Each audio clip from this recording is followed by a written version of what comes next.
Nothing like some fun accordion music on a Friday night, because that means we're about to party. This is accordion dance. I feel like I'm taking up the entire screen. Scoot that way then.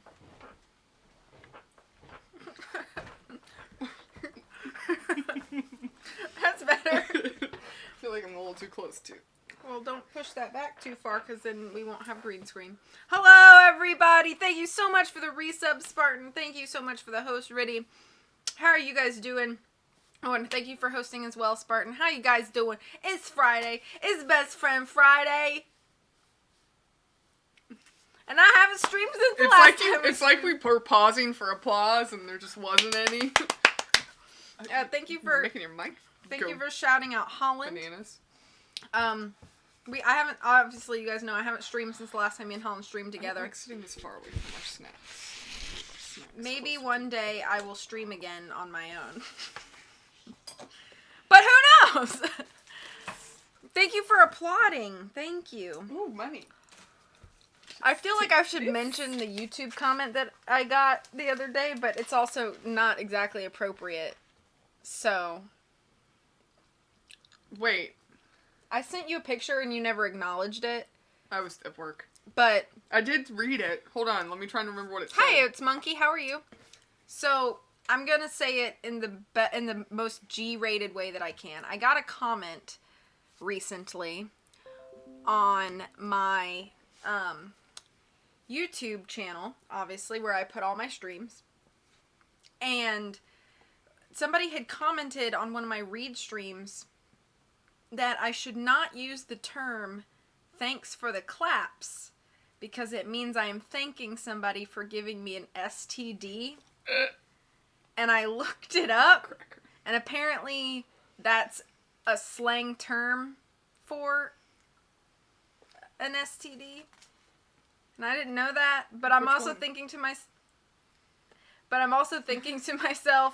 why is that the first thing? Is it against the terms of service to say which one? I don't know. I'm just curious. Only if it's multiple, because I said thank you for the claps. Yeah. And I just kept thinking to myself, why is the first thing that you think of when I say thank you for the claps? When literally the chat says claps, claps, claps, claps. The all single up on the version thing. is the STD. Why is that happening? Why are we going out of focus? Because I'm eating food. Oh, and you're leaning in and... Okay. Anyway, that was a lovely way to start the stream. How are you doing? Why did you even bring that up? I don't know. Just sharing your life with the viewers. Yeah. You know? I'm a very open person. Uh-huh. I don't remember who plays what characters, but... I do, because I have a mind like a steel trap. Okay. Let's play some Aviary Attorney. Your fork is in my way. What the fork, Tori? Jeez. Make sure not to say gives clap. Nods. Thank you, Riddy.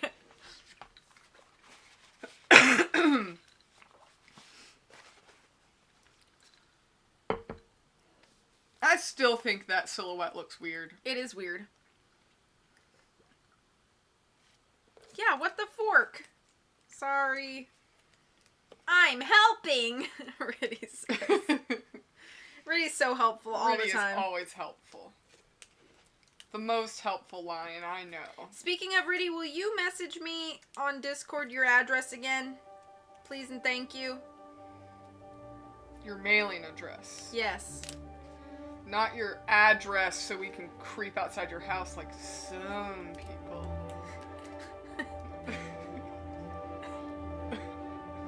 I'm not in Seattle.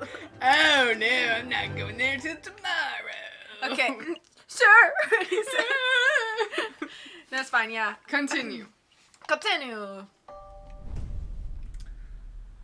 Ooh, who is this talking? Who do we think this is talking? Probably you or me. Probably Falcon. Colin, that doesn't make me feel better. Do I remember the July Revolution? The July Revolution? Of course. How could I ever forget? The chanting, the violence, the smell of gunpowder, the 3 glorious days. Ooh, it's like a flashback of a picture.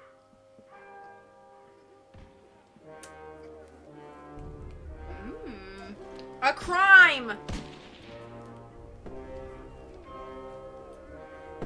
Those people are looking on! Remember they said the revolution was coming? Oh, right. So it must be French revolution! One day more! Oh my goodness, do not. I will leave. No, you won't. I will. You like me. Yeah, I hate that song. And the whole musical. I know. Read the title. Act 3, The Sleeping City. I can't believe he's skipping work again.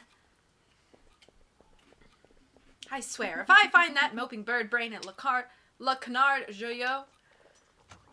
Ah, finally. Good morning, Falcon. Morning, No, wait. It's 2 in the afternoon. That means the official greeting is, where the heck have you been, lazy bones? It's far too early for this level of roasting. Pass the Cabernet Sauvignon. No way. We've got important business to discuss, and I can't do that if you're half drunk. Mon Dieu, give me a break. I haven't had a good night's sleep since the trial. Something on your mind? Actually, yes. It was what that wolf judge said about a revolution. Pshaw, that guy was off his rocker. And besides, if we worried about every potential French Revolution, we would never get any work done at all, am I right? If we try to stop every revolution in the world, we never stop. Where do we draw the line? So quick-witted. Shots, shots, shots, shots, shots, yeah. Heck yeah. Yeah, maybe you're right. Worrying doesn't do us any good. Tell me about the important business you wanted to discuss. Oh, yeah, the business. A letter. This one's from the Paris Police Department. Fancy wax seal and everything. That is indeed a fancy seal. Well, go ahead, Sparrowson. You may have the honors. All right. Monsieur Falcon, meet me on the rooftop cafe opposite the Place de la Bastille. I have a proposal. Regards, Inspector Velarde. That's it. How terse. Velarde's letter has been added to your evidence folder. Wax seals are cool, and I kind of want to get, like, one of the melting candles and, like, a seal. I got Corbin one of those. I kind of want one, too. And I'm kind of sad that I didn't just keep it for myself. I know. Because he's never used it. Oh. Actually, he may have used it. I would write letters to people But just to his steal has stuff. His has a P, so you couldn't Would have you it. turn on No. my wax melter so that it would smell like Christmas in here? How do I turn it on? On the back side, on the cable, there's a little, like, the little spinny dial.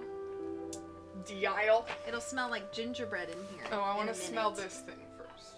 So I know what it's gonna...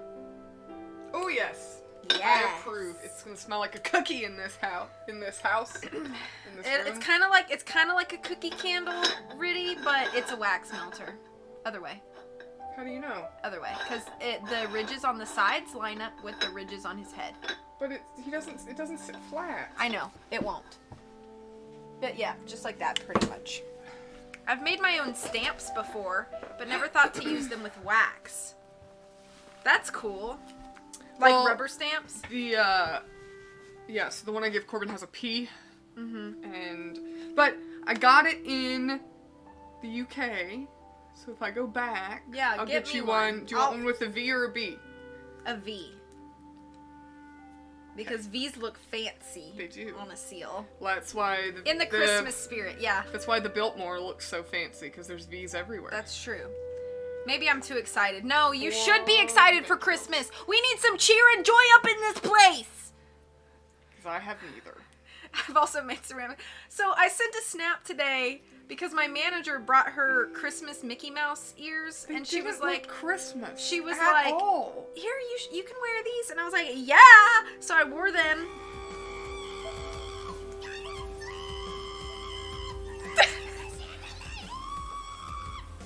Oh my God, kill me. Whoops.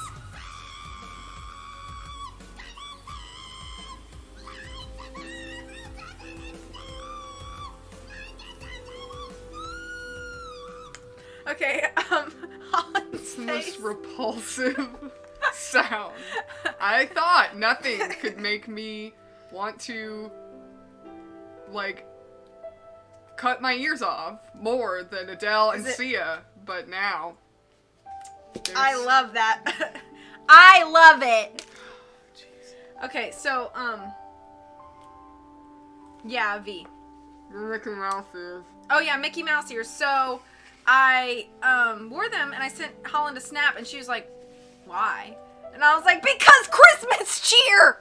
They did not look Christmassy to me. They just looked like sequined Minnie Mouse ears. Yeah, they So had, that's like, why I was candy cane. confused. It might have also been the angle. They had, like, candy cane stripes and, like, a little green bow in the middle, and then, like, red sequin. It was cute. Yeah, it just looked like red sequins with the bow, and I was like, why are you wearing Minnie Mouse ears? I think if you'd seen the band and the candy cane stripe, maybe it would have been it would have made Christmassy. sense, because we're allowed to wear, our nurses wear, you know, like the long sleeve, like, it's kind of like an Under Armour material.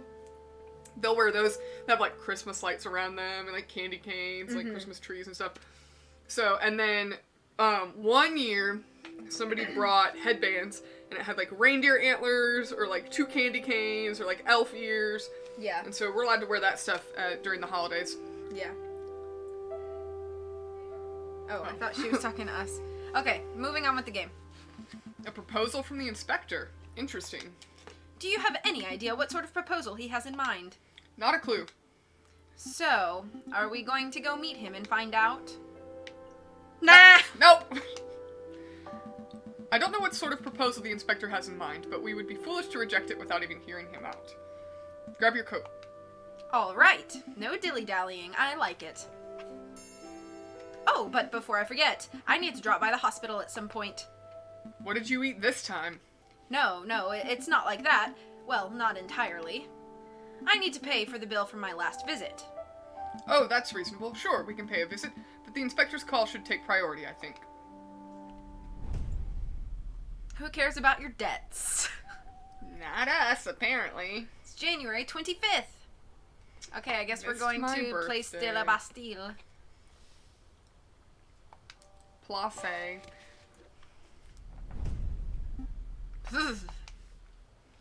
It's far too cold to be meeting on a rooftop cafe. Why couldn't the inspector have chosen a comfier location?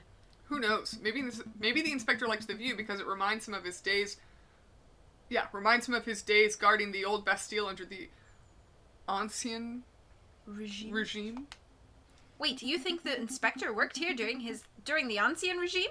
Do you think that's how he got his war wounds?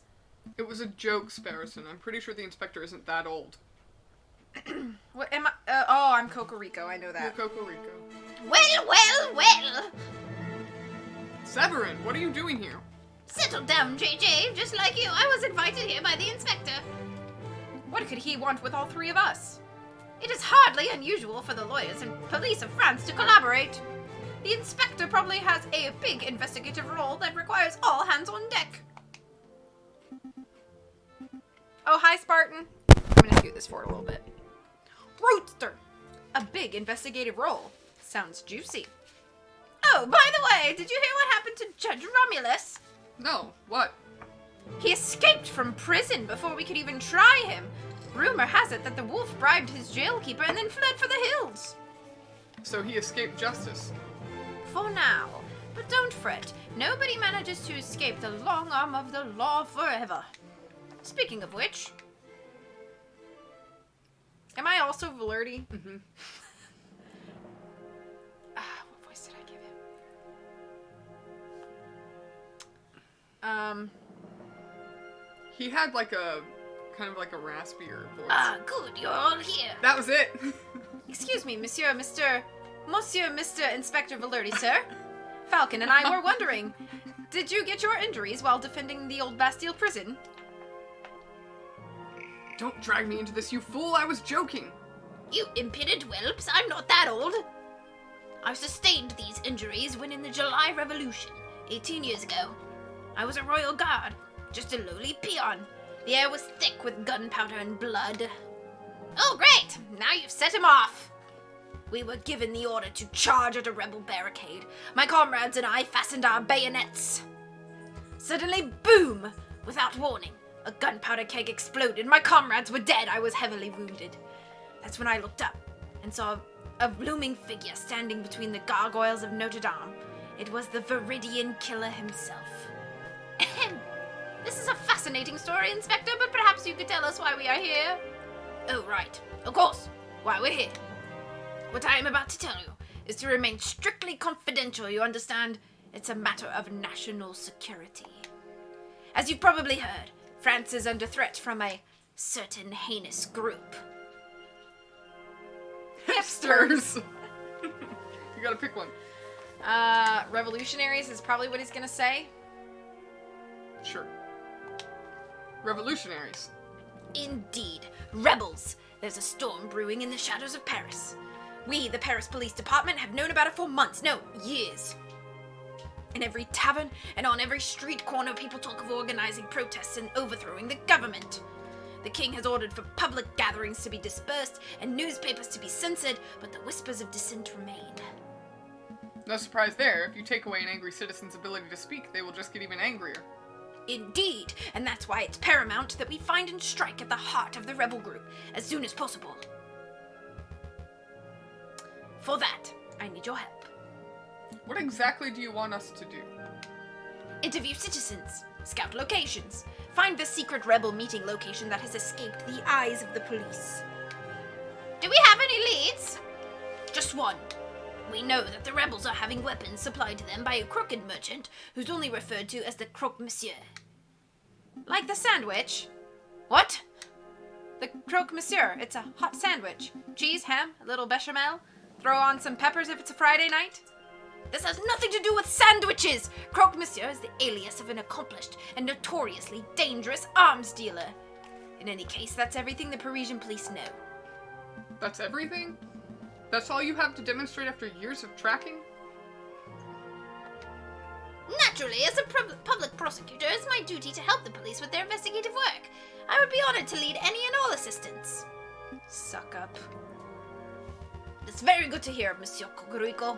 But what about you, Falcon?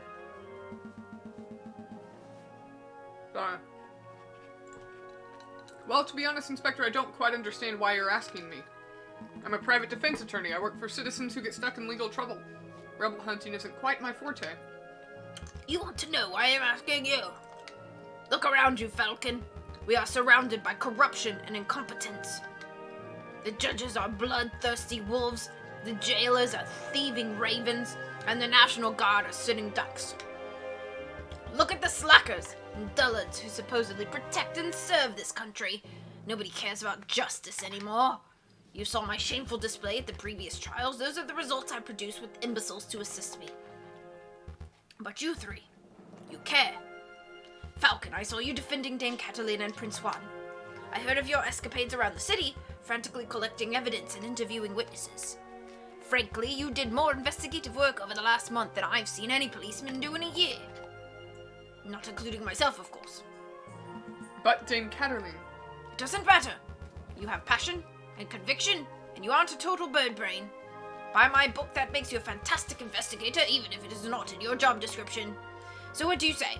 Do you want to sit around your office twiddling your thumbs until another pointless job offer falls into your lap? Yes! Or do you want to take this opportunity to do something great and help us track down the animals who wish to harm our glorious nation? We're patriots! I would be honored to help my country, Inspector. Consider us on board. Excellent. Just what I wanted to hear. I had no idea you were such a patriot, JJ. There's nothing wrong with a little national pride. Yeah, pride is fine and all, but, do we get any compensation for this? Of course. Here's 50 francs. You'll receive another 50 upon the completion of your work. 50 francs? Psh, we're being undersold. Hush, Sparrowson. This is a great opportunity. I don't want to keep you any longer than necessary. You already have all the key facts of the investigation. Find the elusive Croque Monsieur. Find where the rebels are congregating. Those are your two tasks. I will check upon your progress in 3 weeks' time. See what you can accomplish by then. I'll be doing my own independent investigation into the rebel group, JJ. So I suppose this is a competition of sorts. Try to keep up with me. Don't make me laugh, Severin. I'll have all the rebel leaders behind bars before you even have your first suspect. Come on, Sparrowson. We have a Croque Monsieur to hunt. Okay, let's go. Poof, poof. I knew a little competition would kick those bird brains into gear. Well, Inspector, this has been a productive meeting. I should probably start my investigation into the Croque Monsieur, too. Whoops. What? He said, not so fast, there's something else we need to discuss. What is happening? What button did I just push? X, or, yeah, X brings up your inventory. I don't know what happened. Oh man, look at all the places we have to go. And they take a whole day.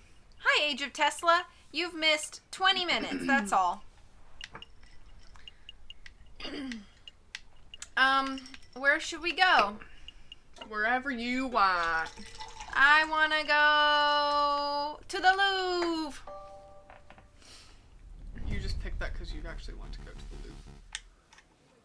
Louvre. Where did we leave off switching characters? That's the real question.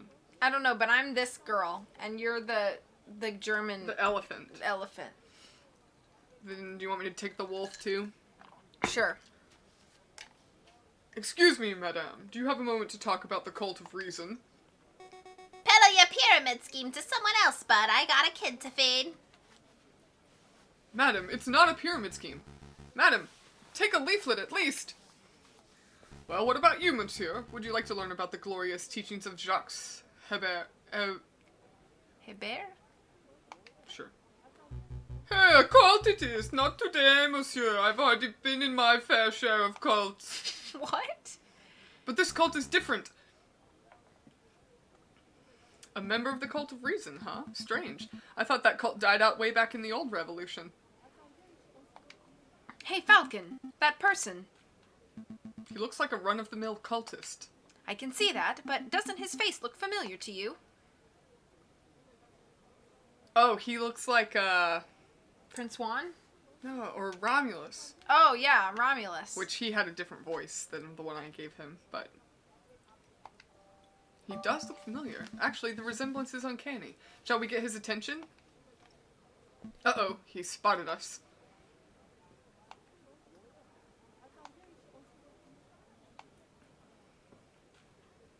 Bye!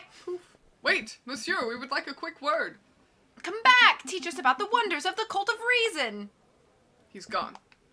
So I'm not going crazy, right? That guy was the spitting image of Judge Romulus, wasn't he? I can't deny the similarity. Then again, there are plenty of wolves in Paris. Maybe there's no link at all. Either way, we have an investigation to conduct. Let's focus on that. Right. Where to first? So I'll give him, Judge Romulus. Judge Romulus's voice next time. Hey, Falcon, isn't that our old friend? You were him. Was I? Yeah. Crap, I don't remember his voice. You! Oh, never mind. It's just you two. How's the work going, monsieur? Ugh, don't ask. I'm trying not to think about it. Endless piles of dog poop and litter. So what do you want? I haven't found any interesting bits of paper today, if that's what you were hoping for. Actually, we just wanted to ask a couple of questions, if you have a moment. I have a moment. Just the one, mind.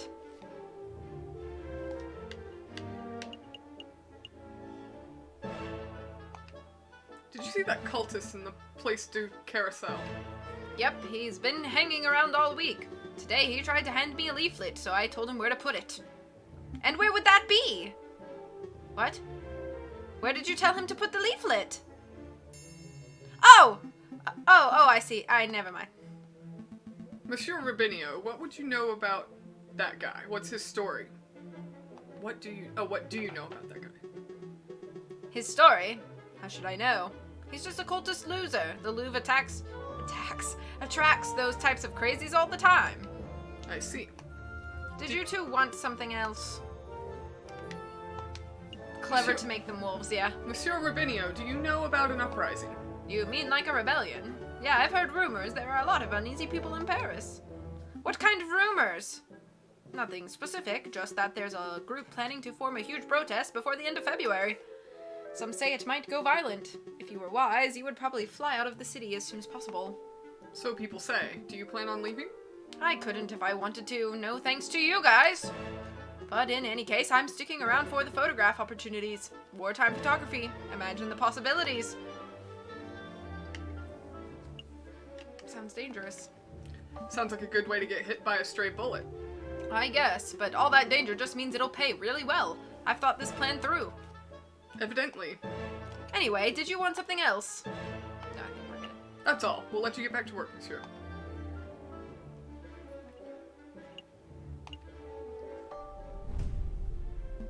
Let's see. Who to question, who to question. Oh dear. No, I'm this guy. Oh, were you? Yeah. Okay. Oh dear, it's these guys again. Keep it together, Eric. Maybe they won't recognize you. Excuse me, monsieur. It's us, the Philistines, remember? Were they talking to me? Yep, definitely talking to me. Okay, deep breaths, Eric. Hi. We have a couple of questions if it's no trouble. Oh, it's no trouble at all. Did you see the cultist outside? The cultist? You mean the Cult of Reason fellow? Yeah. He accosted me a few days ago. We chatted for a while, not by choice, of course, but because I didn't know how to get out of the conversation. It got a little out of hand. He insisted that I take a pamphlet. Let's have a look at this. Be Your Own God, an Introductory Guide to the Cult of Reason by Jacques... I don't know if he's... Hebert? I don't know. Sure. Herbert. Sure. And he even added his own signature. See? At the bottom there. To my new bestest bud, Eric. Happy reading. Best wishes, Sylvius. Green ink, too. What a fiendish color choice. That guy was such a slime ball. We aren't even close to bestest buddies. Oh, save the game? I don't know if I can in the middle of a... You can't. Ah. No, because you don't want to... Yeah, I don't want to quit. At least we know the cultist's name, Sylvius. Do you mind if we keep this pamphlet, monsieur? Be my guest. I don't want it. Signed cult guide has been added to your evidence folder. Did you want something else? Do you know anything about an uprising? An uprising? You know, people getting angry, being violent, overthrowing the government, stuff like that. Goodness, no, I don't know anything about that sort of thing. Never mind, then. That's all. Thanks for your time, monsieur. You've been a great help. It's no trouble at all.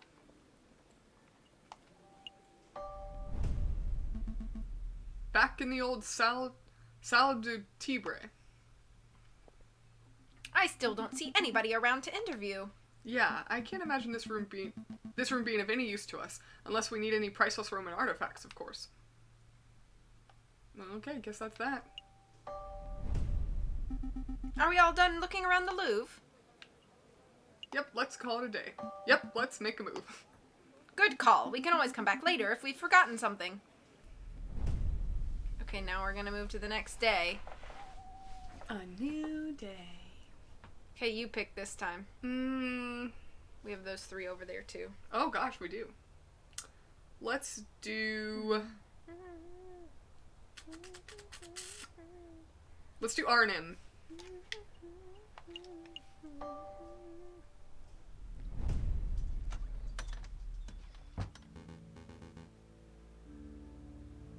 So this would be you. Was it? Oh yeah, this... We didn't have him, because he had been out of town, remember? No, we found out that Renard was Prince... What's his Oh, face? Prince Juan! Yeah, yes. Prince Juan is Renard. Oh yeah, so I was him. Howdy doodly do, hey That's Brandon. right, that's right. Yeah. Yep. Well, this is most unexpected. Monsieur Falcon, Monsieur Sparrowson, I believe this is our first time meeting without disguises or pretenses, as it were. Oh, but first things first. Mousy, would you kindly fetch our guests some tea? Oh, of course, Monsieur Vulpes, of course. Messieurs, what Messieurs, sort of... what sort of that's tea you. would you like? Chamomile? Darjeeling, maybe? Let's do the Darjeeling. Actually, some Darjeeling would be divine. Thank you, Mousy. Sure, Darjeeling sounds good to me too. Okay, 1 pot of Darjeeling coming right up. Poof. Let's get down to business. What is it you two came here for? We just have a couple of questions. Have you ever heard of a person called the Croque Monsieur? And no, we aren't talking about the sandwich, unfortunately. The Croque Monsieur? Are you referring to the black market salesman, the man who claims to be able to procure anything, no matter how illegal? Yes, that sounds exactly like the person we're looking for. Do you know him? Me, personally? No, monsieur, I just know of his vile reputation. I see. Then do you have any idea how we can find him? Meeting the Croque Monsieur face to face is not easy. The man doesn't make himself known to just anybody, after all. I know. I shall do a little investigative work of my own. Come back in 3 days, and I will tell you where and when you can find the Croque Monsieur. Okay, so it's Thursday, so Friday, Saturday, Sunday. We need to come back on Sunday. Yeah. That's an enormous help. Thank you so much, Monsieur Volpes. Of course, there is a price. A price? Uh-oh. It is just a small fee, a mere 30 francs. That's like most our money. Hey, we saved your derriere over that Prince Juan business. Is this any way to show your gratitude? Monsieur Volpes, you must understand this is no personal errand. We are investigating on behalf of king and country. I'm sure your intentions are noble, Monsieur Falcon, but I am running a business here. A fox has to eat. 30 francs, and I guarantee I will find you the Croque Monsieur. That's my final offer. What do you say?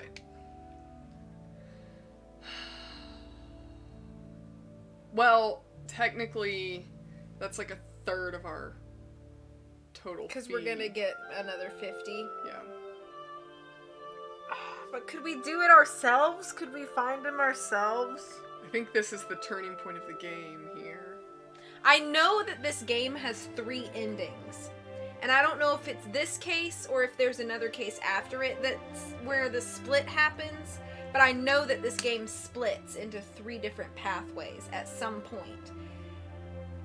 I wonder if this is a choice that affects that. Could be. I hope your migraine feels better soon, Brandon. Alright, so I don't know. if you were playing by yourself, what would you say? I would say we'll take it. That's what I would say too. He's our friend. Here you go, monsieur. Very good. As I promised, return in 3 days later. Return in 3 days or later, and I will tell you where the Croque Monsieur can be found. Rest assured that I will undertake my end of the bargain with care and diligence. I expect nothing less, thank you, Monsieur Volpes. It's my pleasure. Was there anything else you wanted to ask? I got like a weird chill. Somebody walked over your grave? I am doing good, thank you. Monsieur Volpes, have you heard any rumors of an uprising? Of course. Hold on. You swallow. My salami. Of course, these days a man can't walk into a tavern without hearing angry men whispering about violence and revolt. I dare say that Paris may find itself in the midst of yet another revolution before the end of winter. But what can you tell us about the dissenters specifically? Do you know where they are meeting?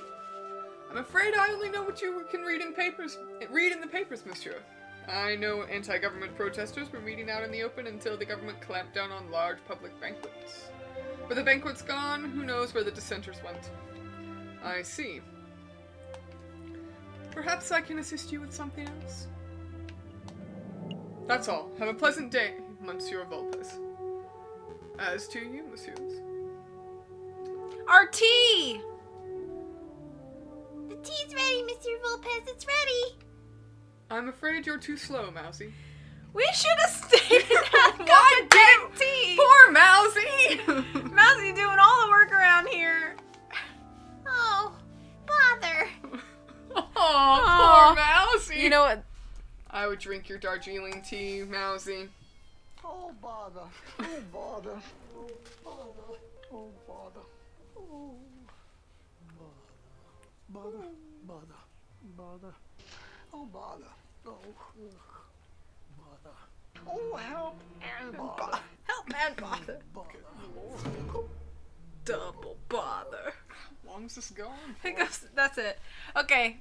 Oh, what's this? Why does that have exclamation point? Less cocks.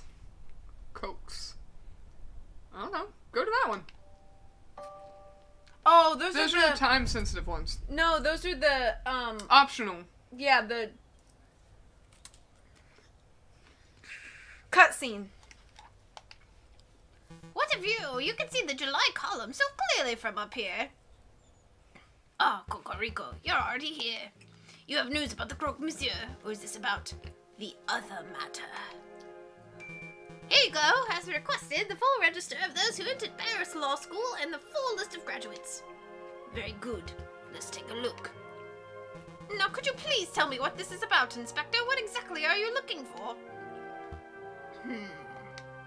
Look at this list of graduates. Do you see any names you recognize? Well, I see my own, class of 1837, and I see that moronic prosecutor Rupert Rabington under the class of 1846.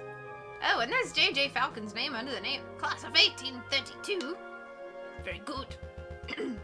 Now take a look at this register page from 1829. See anything amiss? Well, I don't see JJ's name, but I'm not quite sure what that implies, Inspector. The explanation is simple. J.J. Falcon changed his name sometime between 1829 and 1832, right around the time of the July Revolution. And why would he do that? Why, indeed. Monsieur Cocorico, you and I are roosters. We are the birds of justice. Doing his voice hurts me. Change it if you want. We are birds of justice, birds of French national pride. But Falcon, he is a bird of prey. It is in his very nature to draw his talons and lash out at those around him. I have no doubt that when the pressure rises, he will show his true colors. I'm not sure if I agree with your personality assessment, Inspector. I've always suspected that JJ was a buffoon, an imbecile, and a troglodyte, but I would never describe him as a person of malice. Time will tell. Do you need anything for me? Do you need me for anything else, Inspector, or shall I continue my investigation into the Croque Monsieur?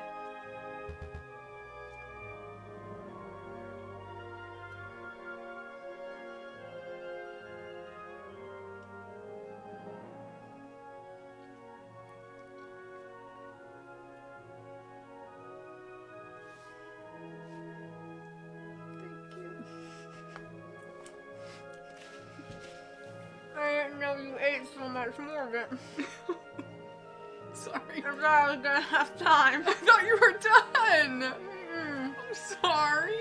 You ate all my portion. Where did you get that one from? Where'd you buy your Borson? The Food Lion in West Ashley. I'm sorry. I'll get you some more Borson. My portion's gone. I thought you were done. You're like, I'm so full. I never said I was done. I said I didn't want to eat and read at the same time. No, and then you said, I don't think I want any more. I'm really full. Of my salad. Oh, I thought you meant all of everything. No. Okay, I'm sorry. It's okay. I owe you some Borson. It's okay. Can I have a cracker?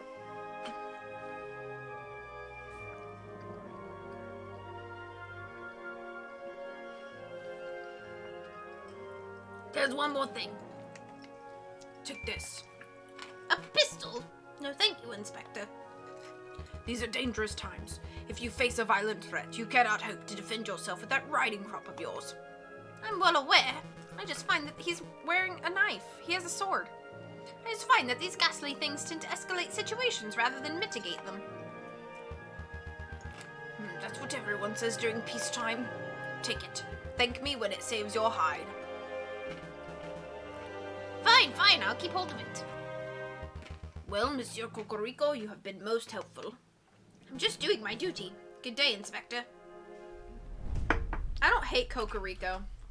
Like, he's kind of a butt, He's but... a good rival. Okay,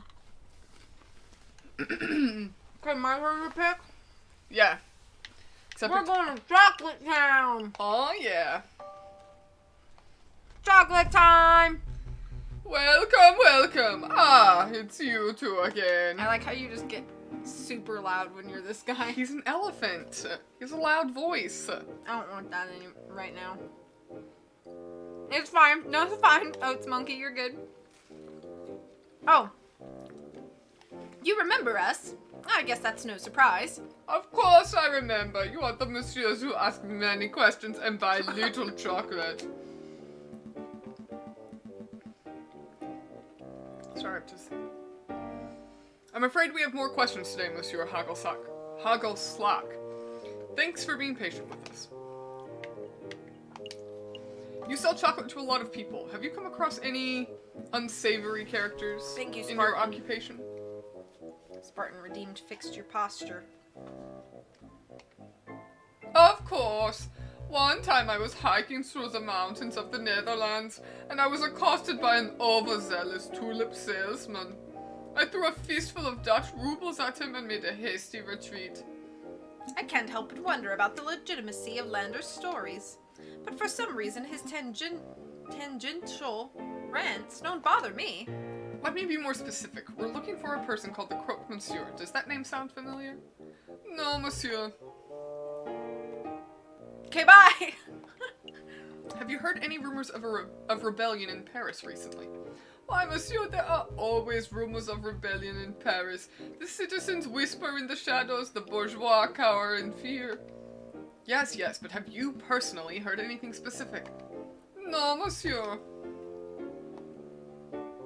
You're really helpful. I suppose we're We done spent here. a whole day for that? I guess it was a little silly of me to look for intel about rebellion in a chocolate shop.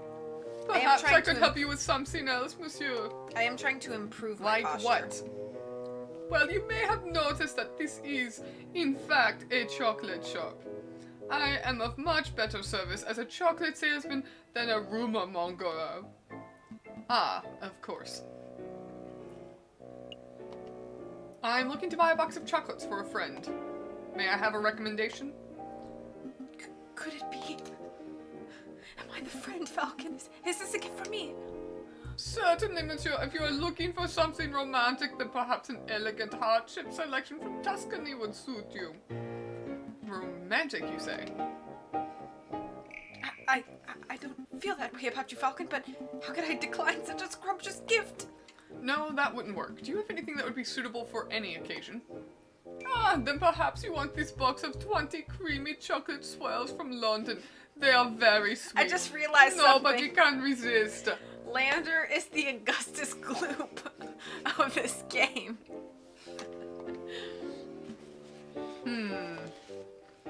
Yes, those are perfect. Take them, Falcon. Take them. For pity's sake, Sparrowson, why are you being so fidgety? No reason. Then cut it out. It's weird. I'm not weird. I think those would work nicely, Monsieur Hagelstock. How much are they? 5 francs, perhaps a little steep for some, but I assure you that their quality more than justifies the price tag. How much money do I have? Oh, we have more money than I Yeah, thought. because we got paid for our cases. Ooh, let's ask for a discount. He might up the price, though, if we ask. Let's do it, though. Can I get a good guy discount, for being such an upstanding citizen? That sounds like a line that a sleazy man at a bar would give a lady. Can I get a good guy discount, bartender? You know what I mean? Doesn't that sound like Please some... don't ever do that again. But yes, I know what you mean. I really shouldn't, monsieur. I understood. Ha! Just kidding. Of course you can. How about I give you these for free as a token of Belgian generosity? Really? Of course, because you are such wonderful customers. We are? Absolutely. One moment, if you please, messieurs. I shall go wrap these up. Falcon, What is it? I just want to say you have been a great friend and an inspirational mentor. I have ample amounts of respect for you as a person and... You do know that these chocolates aren't for you, right? Oh. Poor Sparrows. Just staring at each other. Yeah, I knew that. Good. Just making sure. You're breaking my heart, Falcon. Here you are, monsieur. I am sure the recipient will enjoy them. A box of chocolates has been added to your evidence folder. Thank you very much, monsieur. And thank you for putting up with our endless questions. Do you smell the milk? It has been my pleasure, monsieur. Yeah, now I want cookies. I don't have any of those. No cookies. That's It's all. Christmas time and you don't have cookies. I have a popcorn tin. Mmm. That's downstairs in the living room. We can get it in a minute if you want to. Popcorn tin! Okay, your turn to pick a place. Le Canard Joyeux.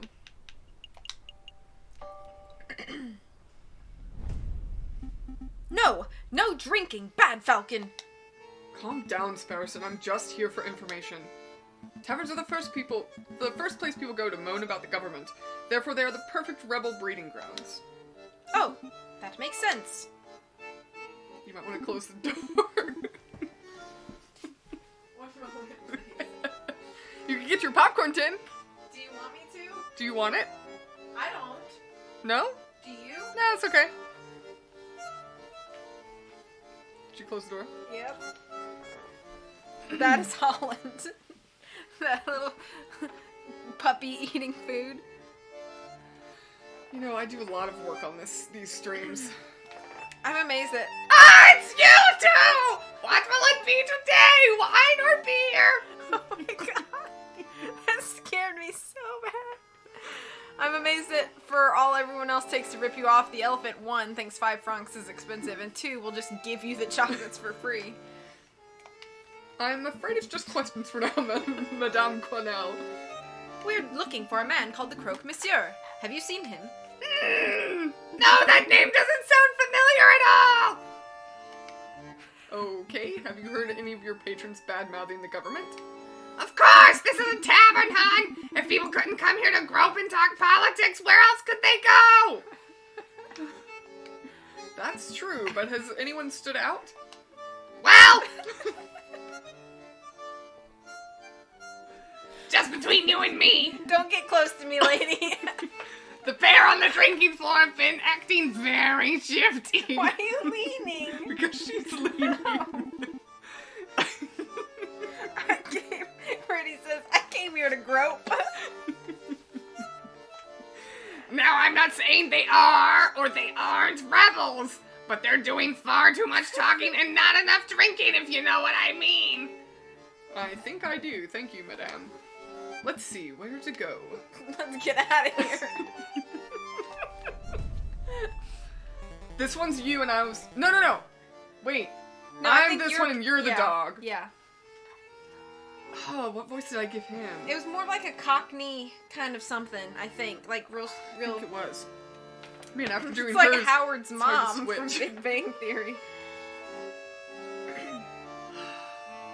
And that's when... And that's. All I can think about is the dodo bird lady's voice is stuck. That's when the mademoiselle told me to put the order in. No idea where she's going to keep him, though. Piero, you know she hates being called the mademoiselle. You're going to get stuck with guard duty again. Oh, right, you are the madame. It is then. Wait, she ain't married, is she? So why do we have to call her madame? Why don't you ask her yourself? No way! She would straight up eat me alive if I asked that directly. Wait, hush up. You smell that? Smells like eavesdroppers. Can I help you, messieurs? What you talking about? What were you two just talking about before we rudely interrupted? Well, I'd like to include you in our conversation, but to be perfectly honest, I don't think that's any of your business. Ooh. Yes. Are we infiltrating? Yes. As a matter of fact, it is our business. You see, we want to fight alongside the rebels. We do? Listen here, you. Hold on, Piero. Let me handle this. Listen, messieurs, I've seen you two around a couple of times. We're acquaintances, I suppose. Now, I don't know who you are, but I do know that your line of work involves a fair amount of investigation. Therefore, I must assume you're some sort of detective or prosecutor. Am I far off the mark? Well, As I thought. Now, I don't claim to be a part of any secret rebel alliance. I've never heard of such a thing. But if I were a member of such a hypothetical group, I would not allow the entry of a man of the law like yourself. Understood? Dang, that's a solid shutdown. yeah, I'll try asking something else. Monsieur, have you heard of a man called... Falcon, wait! There's a slight chance these guys might be rebels, right? So if we ask directly, they might be scared off. Good point. I'll try to keep it subtle. The Croque Monsieur, tell me everything. No, don't do that! We're not good at tact! Should we ask him about his hat or his rifle? I'm His thinking rifle. Monsieur, I see you're carrying a rifle. Evidently. Who manufactured it? Oh, good question. See most hunters round here carrying old French Charleville's. But this beauty is something special. See, it's American, from the Springfield Armory. Model 1812 percussion lock firing mechanism. An American musket, you say? That's certainly quite special. Must have been hard to procure. It's true that you can't buy guns of this quality from standard street sellers, but if you know the right people... Please, go on. Well...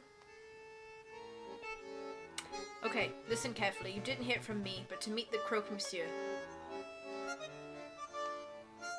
Actually, it'd be foolish for me to explain in public. It'd be much easier if you just take this. Book of Judges? What is that?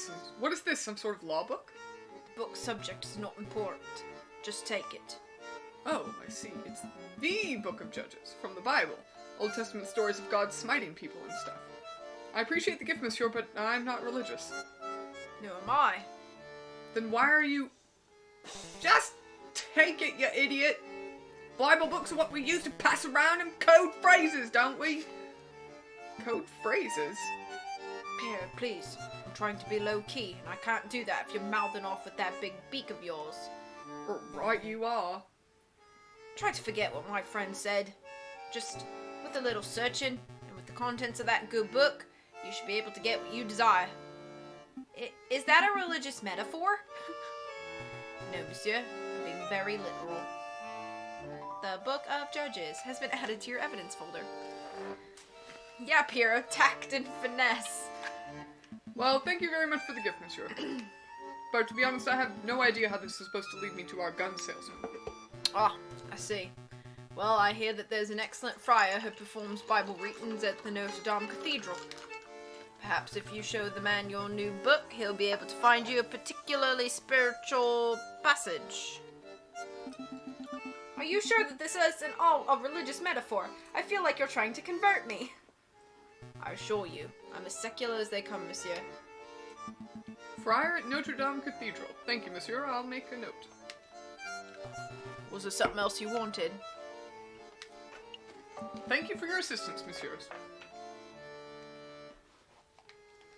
It's nothing. Get out of here already. You two seem like decent fellows.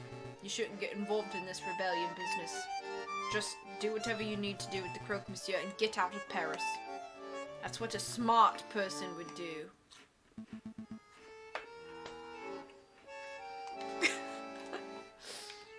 Let's go talk to these. Oh, we could always make more money here if we needed to. That one's you. Oh, the big fellow's return. He'll play some cards, monsieur. No, we're not doing that actually right now. I'm afraid I don't have time for that, monsieur. I have some investigative work to take care of. Come on, surely after a quick game. No, thank you. Maybe later. I understand. See you around, monsieur.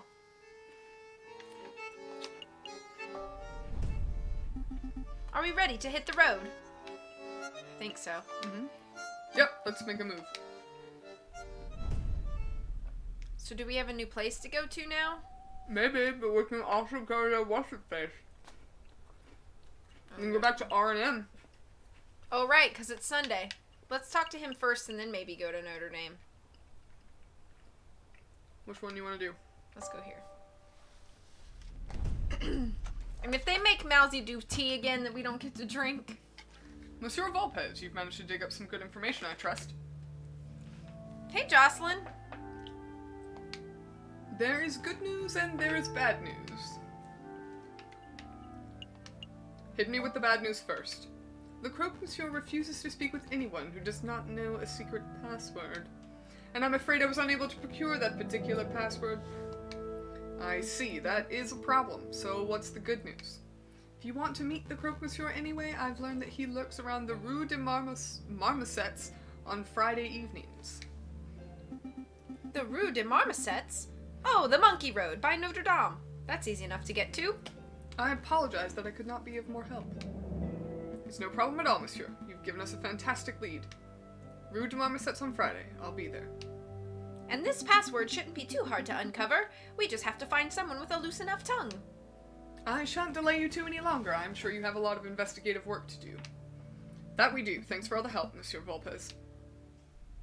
Maybe we needed to do that anyways to get the location. Maybe.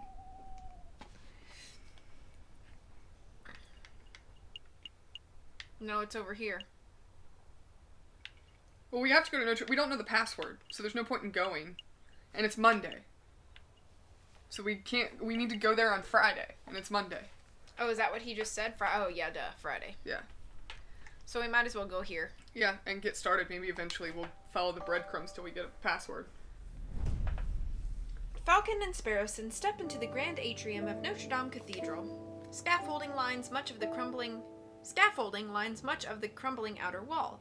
Unperturbed, a handful of devotees are silently kneeled in thought. Here for a little prayer, are we, Falcon? I had no idea you were the religious type. Don't be silly. I'm following up on Fontaine's lead. We must find our mystery friar. Do you think that it's that hunched over fellow over there? I bet it's him. He looks super suspicious. It could be. Let's show some tact. Excuse me, Monsieur Friar! Do you know what tact is, Sparrowson? It's Remus! Romulus and Remus? Hey! So do you want to take Remus since I have Romulus? Okay. Welcome, my brothers. Welcome. All are welcome under the roof of the house of God. Are you here to confess your sins? Or perhaps you wish to join in our services? Actually, Friar, we're Ready. here It because... is Remus! Oh, hey! Actually, Friar, we're here because... Falcon! That friar. He looks eerily familiar. Yes. Now that you mention it, he does look a little like the guy who delivers our post, doesn't he? What? No, that's not who I meant. And how does he look anything like our postman? Am I going mad? Your friend appears to be upset. Don't mind him. He's just in a huff because he thinks you look like this judge we once met. Judge Romulus. I get that all the time. I'm his twin brother, you see. Oh, good. I'm not going mad. Friar, would you say that you had a good relationship with Romulus? We were close, but as you may have heard, he got in trouble with the law recently. Haven't seen him in weeks. I see. I didn't mean to pry. It's no trouble, but tell me, why are you here, my brothers? Oh, right. Well, we have a couple of questions. What's with all the scaffolding? Is some sort of construction work going on? That's right. A little repair, a little renovation. It's no secret that the cathedral has seen better days. The Cult of Reason did a lot of damage back in the days of the Revolution. But now we're well on our way to restoring this holy place to its former glory. The Cult of Reason, the religion of Christianity. Hey Falcon, what's the difference between a religion and a cult? Don't be rude, Sparrowson. Ah, don't worry, my brother, I understand how it is. To a young person, all ideologies look like gobbledygook in different packaging, don't they? Pretty much. Then maybe you'll come to learn the differences as you grow up. I promise, some ideologies are worth following to the very end. But let's not talk anymore about cults and ideologies. Did you want anything else? Friar, we have something we would like to show you. The Book of Judges. Could you take a look at this? We heard that you could give special passage readings. Ah, I see. You have your own copy of the Book of Judges. I think you will find chapter 15, verse 11 to be particularly enlightening. Let's see, chapter 15, verse 11. This chapter follows the journey of Samson, the heroic judge with divine strength. In this part of the scripture, Samson is confronted by the men who are angered by Samson's notion of justice. Could you read the passage? Okay. 3,000 men of Judah went to the top of the rock Edom. They said to Samson, Knowest thou not that the Philistines are rulers over us? What is this that thou hast done unto us? And Samson said unto them, As they did unto me, so have I done unto them. As they did unto me, so I have done unto them. A beautiful sentence, wouldn't you agree? It's poetic, a beautiful summation of justice. You understand the passage. That's delightful to hear. Yes, Samson was a great judge. Not a judge of today who sits on a high chair and files endless paperwork, but an old judge, a holy judge, a shofet. Shofets were to be admired and feared. They made their own judgments and dispensed their own punishments. I'm starting to ramble, aren't I? Okay, let's get back to the point. The key word of the day is Edom. That's the name of the cave where Samson hid, the Rock of Edom. Edom. Got it. I'll make a note. It's like a backwards mate, but I'm confused. What do we do with this keyword? Password. That is for you to learn on your own, my brothers. You appear to be intelligent. I'm sure that if you put your faith in the right people, you can uncover the truth. We'll see what we can do. Is there anything else I can help you with today? Perhaps you wish to make a confession? I think we're done here. Thank you for your time, Friar. Go in peace, my brothers. There's our password. Yeah. And it's only Tuesday. February 01. Oinst. I like February once. Should we go to... where should we go next? I think we should go to the library. Okay. Who was the librarian? Time to hit the books, am I right? I don't know. If you're looking for croque monsieur recipes, I guess that would be in the cooking section. We aren't here for recipes, Sparrowson. This librarian fellow seems pretty intelligent. If there's something we've overlooked, he would know. I think you were the librarian, because he's a donkey. Would you mind lowering your voices? You're disturbing me daily. My daily crossword. It's Nathan, that's right. Yep. Oh, I should have known. It's the two harlequins. It's good to see you too, monsieur. We have some questions. Of course you do. Fine, let's get this over with so I can get back to my puzzle.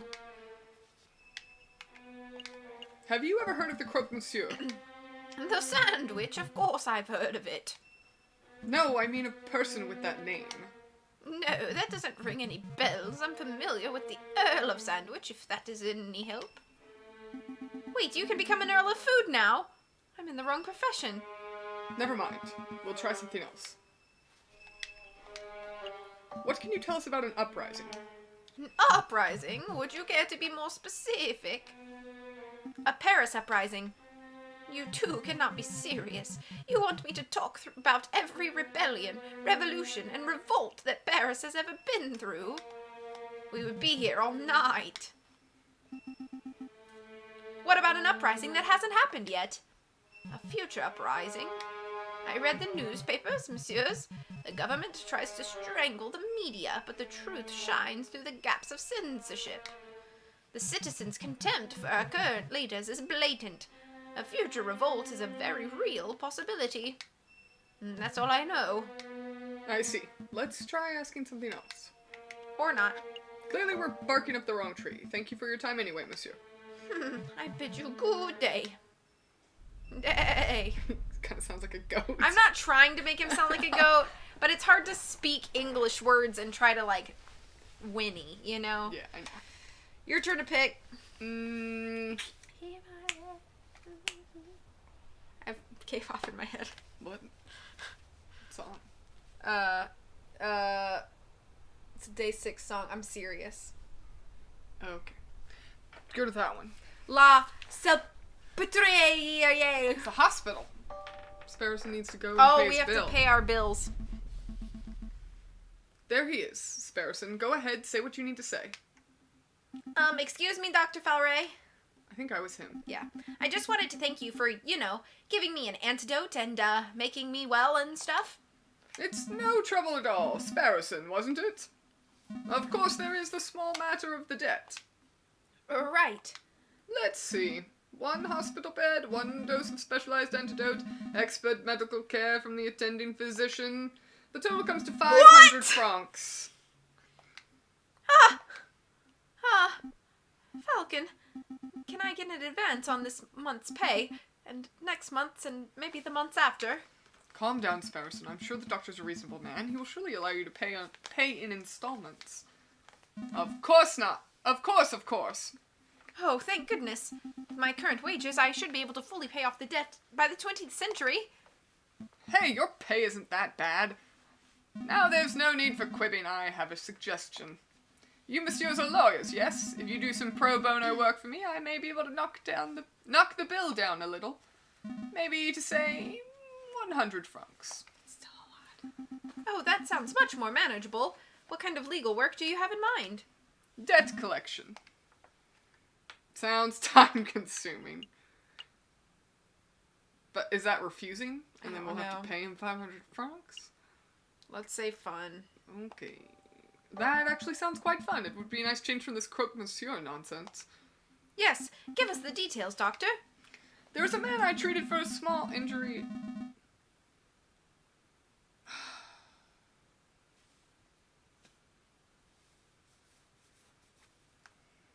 Sorry.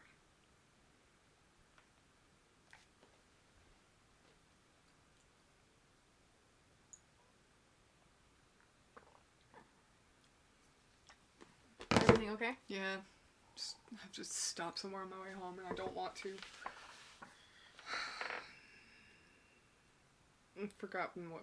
I don't remember what voice I did for him originally. I don't either. There's a man I treated for a small injury a couple of years ago. He's been evading my attempts at collecting on his bill ever since. I wouldn't normally pursue medical bills so aggressively, but I know that the man is a successful inventor. He can easily afford to front the bill. I would greatly appreciate it if you would pay him a visit and strong-arm him into loosening his purse strings. Well, I'm not making any promises, but maybe we can swing by the inventor's house if we have a free minute. Thanks, Falcon. And thank you, Doctor. We will dedicate every waking moment to collecting this debt. Wait, I didn't agree to that. Every waking moment. Thursday, February 3rd. Oh, third. Well... Oh, maybe we should go there? Should we get the money? What? Isn't that where he just told us to go? To get money? To get the debt? Yeah, that's this one. That you're highlighting right now. Yeah, the atelier. Yes, that's what I just said. Yeah. I know. I was agreeing with you and you were like, what? And I'm like, what do you mean, Because what? you went down to Point to Arts and were like, should No, we get the money? And I was like, I don't know I was what just you're moving saying around. There. Yes, I think we should do that.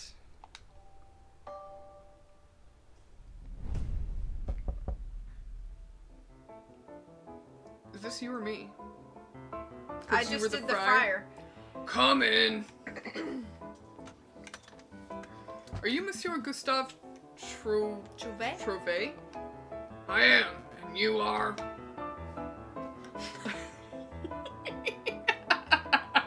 Cough up, scumbag! Maybe we shouldn't say that. No, I don't think so. We're lawyers, sent on behalf of Dr. Falray. We're here to collect a debt that you owe. Time to pay up, monsieur. Oh, mon Dieu, I completely forgot about that. Listen, I would be happy to pay, but it looks like I don't quite have enough money on hand. What to do. I know! I have a brand new invention that will blow the doctor's socks off. It's a device that will completely revolutionize the surgical field. I imagine the doctor would prefer hard cash over some gadget. No, trust me, this baby will easily be worth 10,000, no, 100,000 francs. The doctor will love it. We are gonna break some kneecaps, Riddy. Oh, alright then. Hand the device over and I'll pass it along to Dr. Falray straight away. Well, it's not that simple. The device isn't finished yet. It's not finished. I know exactly what needs to be done, but I'm missing some crucial parts. Perhaps if you had some time to spare, you could help me out. Run out and collect what I need. Dang, we don't have time for this. We don't. What? No, monsieur, that's absurd. If you have shopping to do, then you should do it yourself. Falcon, please help the man! I can't spend the rest of my life in debt! Alright. No need to get all panicky. We'll hear the man out at least. Great, I'll take notes. What is it that you need, monsieur? Let's see, I need a copper pot, pot? As in, like, a saucepan? What on earth for? It's a necessary component of my invention. I can use it to build a portable electric battery.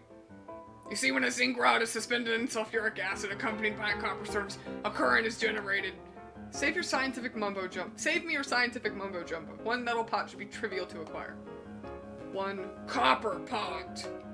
Oh, the copper part is important? Okay, one copper pot. I wonder where we could find one of those. I've seen copper kettles at Laha Market, although those things aren't too cheap.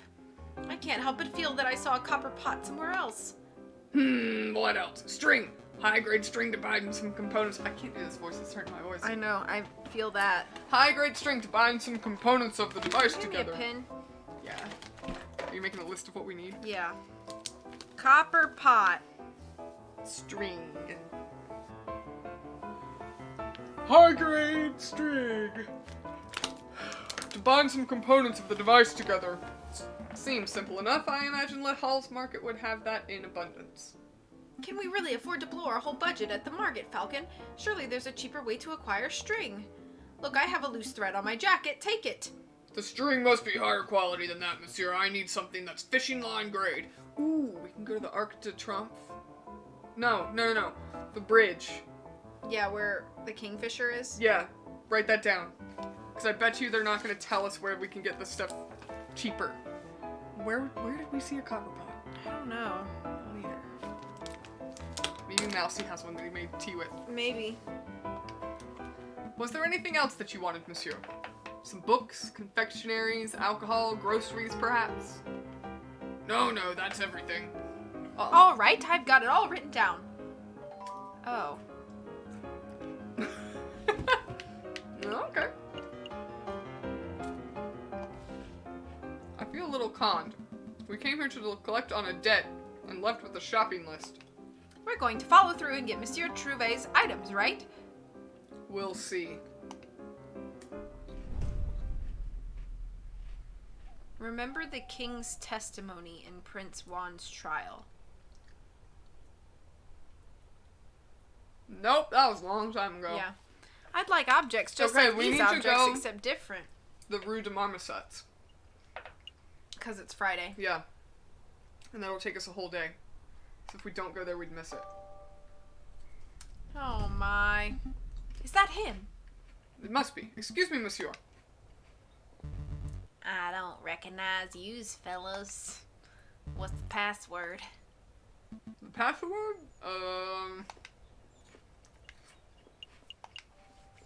Edom. Oh, I took you fellas for bird brain cops, but you actually know the secret password. So what do you want? Well, let's start with introductions. You are the croque monsieur, are you not? That's the croc. Monsieur to you. Mon Dieu, people always get the pronunciation wrong. I'm not really hearing the difference. In any case, Monsieur Croque Monsieur, my name is... Don't tell me, you idiot. Bringing up names can mess up an entire meeting. Why do you think I use an alias? Just tell me what you want. Drugs, guns, explosives, slaves. Come on, I don't have all day. Well, to be honest, what I really want is...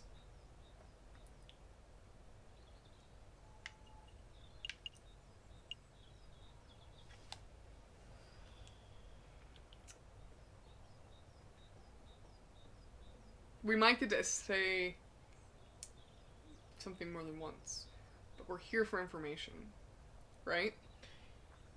We are. You think that's gonna tip him off? It kind of seems like it, right? Yeah.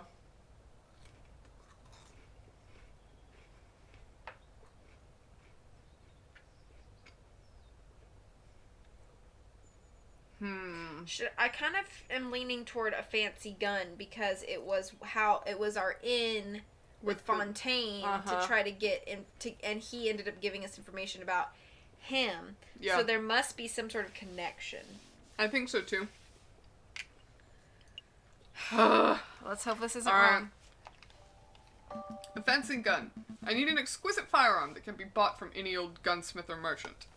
Ah, you're a man with discerning tastes, huh? Take a look at this.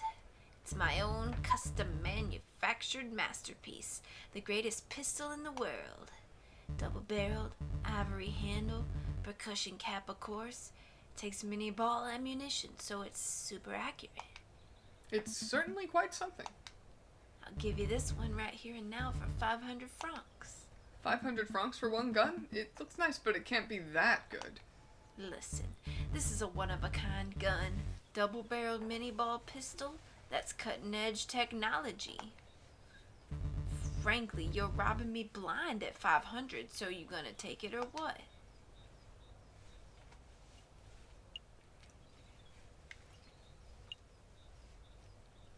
What do we say? I don't know. Did we ruin it? I hope not. Oh, I don't know. I don't know, Holland. I don't know. I don't know what to do or say. Let's just ask him if he takes checks. Oh, I was gonna say, should we poll the chat? Or just ask about checks? We can poll the chat. Alright, And then chat. Poll the chat. If we don't like it, we can just go what we want anyways. I don't like polling the chat because I don't want spoilers. That's true. That's true. Okay, we're just gonna do this. Do you take checks? Very funny. And no, I don't take pocket lint either. It's cold hard Napoleons only. Well, well, well. Santa murder, it's the fuzz. Cheese it. Wait, wait! Monsieur Croque Chat Monsieur, poll come back! or not. Sorry, Riddy. Never fear, Falcon. I'll tail the dastardly fellow. Don't That get too sounds close, like a Sparrowson. The terrible crocodile's idea. got a gun. What's all this ruckus? Playing cops and robbers, are we, JJ? Are you blind, Severin? That was the Croque Monsieur. We were at the crux of extracting some vital information about the rebels, but your smug entrance just ruined everything. That was Cocorico's line that I read earlier. That was a croque, monsieur. I never would have guessed. You don't sound very concerned. Oh, don't get me wrong. I'm quite impressed that you managed to track down such an elusive criminal. But I have something much more pressing that I need to discuss with you. More pressing than finding the rebels. Perhaps. JJ, I want you to answer this question sincerely and honestly. Did you go by a different name prior to enrolling at Paris Law School? What? What does that have to do with the rebel investigation? Or to do with anything, for that matter? I would appreciate it if you just answered the question, JJ. I need to hear it from your own beak. Have you ever gone by a different name? That's none of your business. I don't know the answer to this. Yes, he did. He told Sparrowson Did he? that he changed his name. He was going by, or he used to go by his father's, he went by his father's name, but then he changed his name. I feel like we should be truthful with Cocorico. You think so? Yeah. Alright, let's be honest with him then.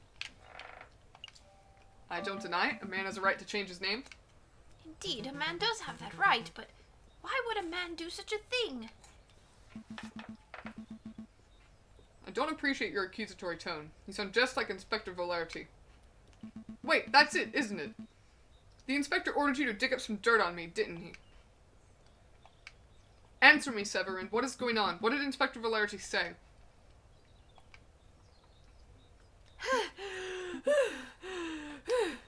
Man, I rock and run.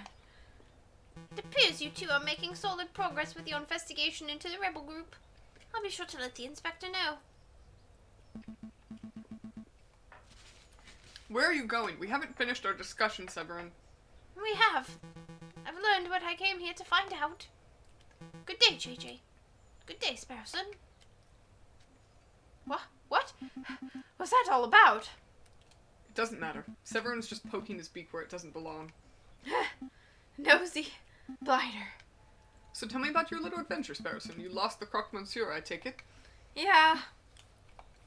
He looks like a stumpy reptile, but he ran like a gazelle. I lost him in no time at all. I see. Well, with the Croque Monsieur's lead gone, our investigation has reached a dead end. Not entirely. He dropped something during the chase. He dropped something? What exactly? I'll show you. Follow me. I am Sparrowson. I think you need to do more exercise, Sparrowson. Don't judge me. Ow.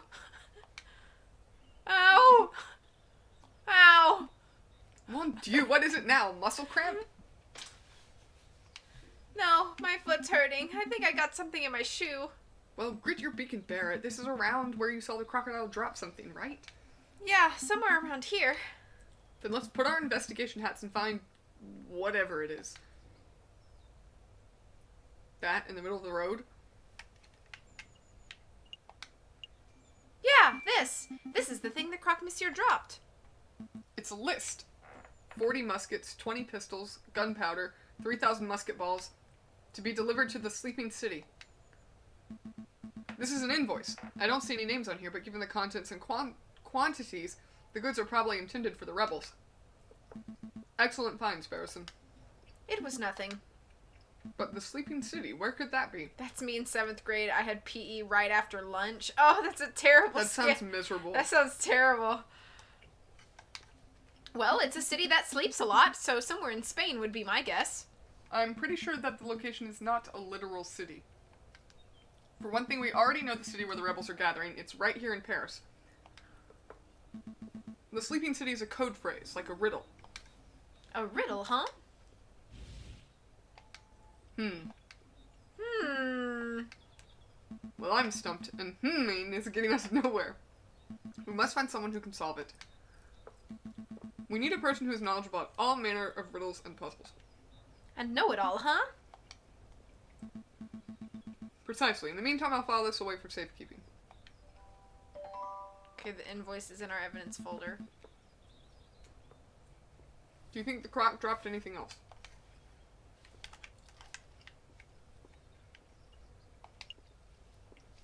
I see hanging bushels of onions. Bushels? That can't be right. It's sprigs. Sprigs of onions. How about bundles of onions? That's pretty neutral. Confederacies of onions. Okay, we're done.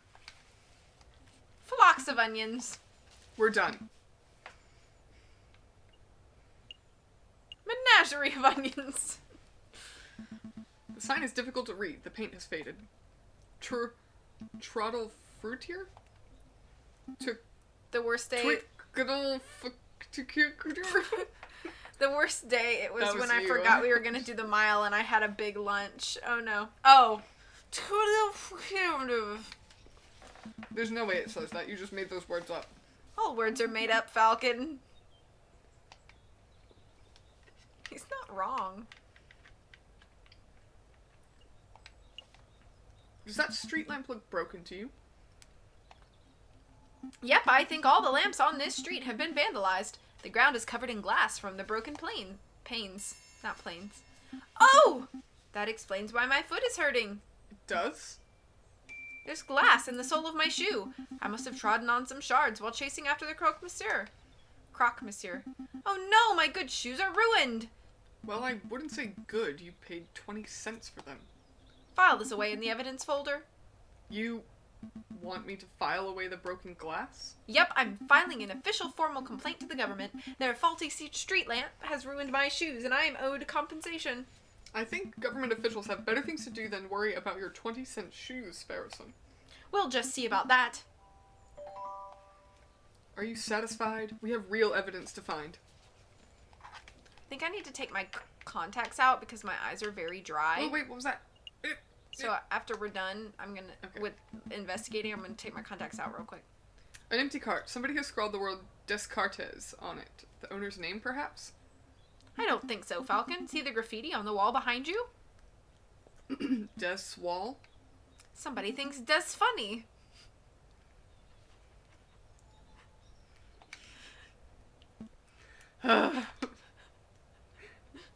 You're so easily amused. That was funny!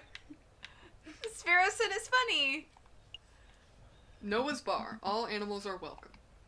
Except mosquitoes. You bloodsuckers can go get your fix someplace else. Noah feels pretty strongly about mosquitoes, huh? Well, he has a point. I'm not saying all mosquitoes are bloodsuckers, but Whoa, Falcon, keep it classy. I'm just stating facts.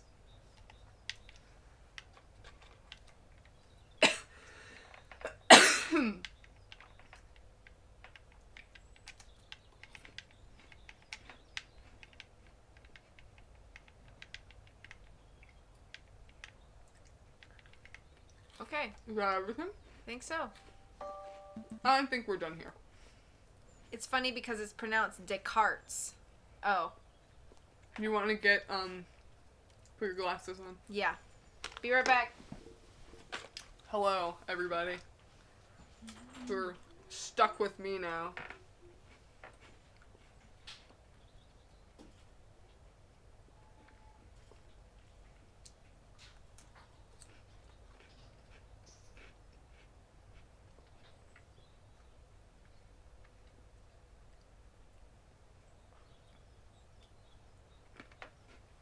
Descartes.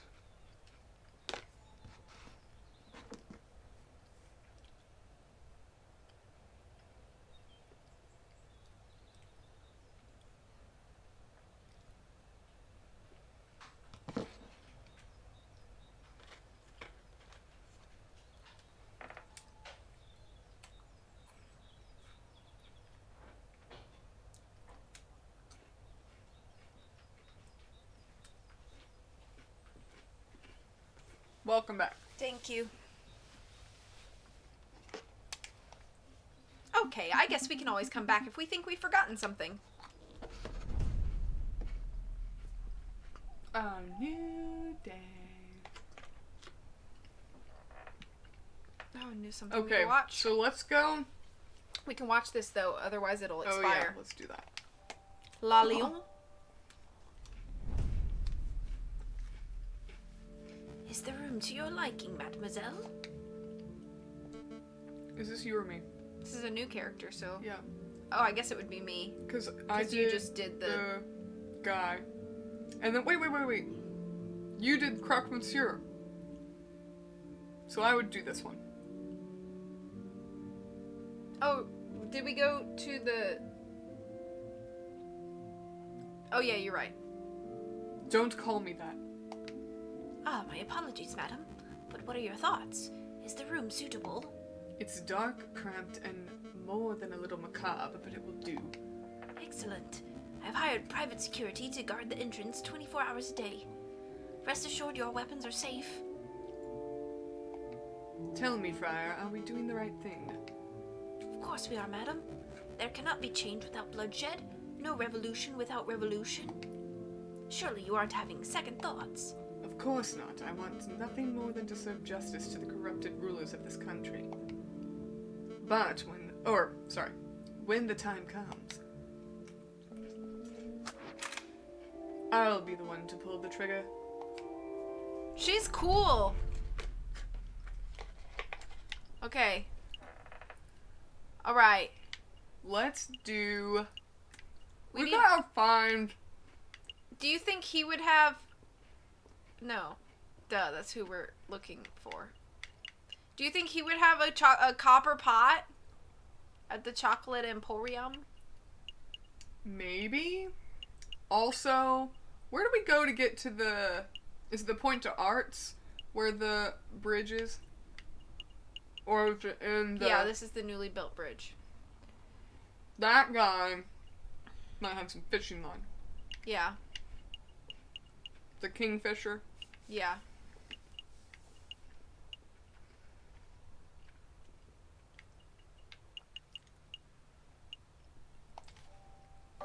Me, wow.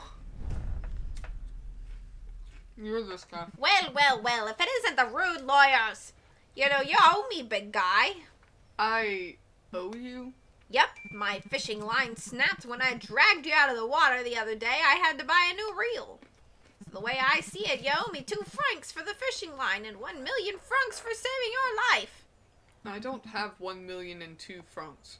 Really? But you look so bourgeois. All right, I'll tell you what. 2 francs for the line and we'll call it even. That sounds good. Fine, here's 2 francs. Consider it a gift of gratitude for saving my life. Much thanks, monsieur. Now, why are you here? Why are we here? Oh, right. We have some questions. Have you heard of a man called the Croque Monsieur? A man called the Croque Monsieur. Nope, doesn't ring any bells. That's a strange name, though. Did the man name himself after the sandwich, or was the sandwich named after him? I have absolutely I don't no think this was the idea. same voice I gave him, but it's whatever now. I can only aspire to have a sandwich named after me one day. The Sparrowson. Thick slices of white bread, mayonnaise, cheese, chicken, bacon, slices of sausage, honey, glazed ham. Stop. You'll give us all heart attacks. So, I have a picture Caught of one of anything those birds good? I took in South Africa. That's awesome. Today, not a kipper. This new fishing line is really good, but I run out of good bait, so it's practically useless by itself. that's quite an issue. Hey, Falcon, do you think that fishing line would work as the high-grade string Monsieur Trouvé wanted? It just might. Say, Monsieur Kingley, since you aren't catching anything, would it be possible for us to take that new fishing line off your hands? Sure, what's it worth? Didn't we already go over this fishing line payment business? Yeah, but that was compensation for the old fishing line. If you want to buy the new line, that's a whole separate matter. Also, I saved your life, remember? And I was polite enough to not rub that in your face. Much? Fine, fine. So how much did the new line cost? 10 francs. There is no way that line cost 10 francs. You're right, it cost 1, but I added a little markup. That's obscene. I guess it is a bit. I'll tell you what, if you can provide me with some killer bait, I'll give you the line for free. What is this, a Nancy Drew game? Killer bait? Like worms? Sure, worms, sweets, whatever. So what'll it be? The We have chocolate. chocolate. Do you have some bait, or do you want to just pay me the cash? I have bait. I think I have some bait that you can use, monsieur. You want some chocolates? Would these work as bait, monsieur? Chocolates! I remember when they invented chocolate. Are these fancy chocolates? Wow. Yeah, these would definitely work. Okay, so I'll just take these chocolates off your hands, and then I'll give you my fishing line. And the deal's made. Because now how are you going to fish, though? Right. Right. Wait, hold on. Now I have fishing bait, but no fishing. I did not think this deal through. Oh, well. Can I help with something else? That is all. I think we're done here. Happy fishing, monsieur. Bye, Monsieur Fisherman. You know I hate being called that. A new day. It's almost my birthday. It is.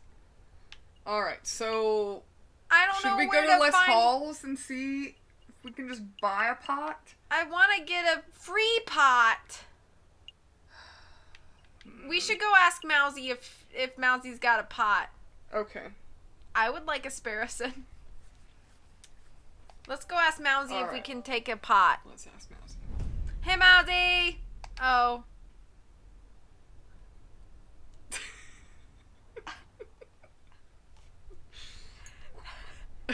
Merry Christmas! Okay. Where's Renard? No idea, but it's no matter. We have plenty of other leads to pursue. Dang it.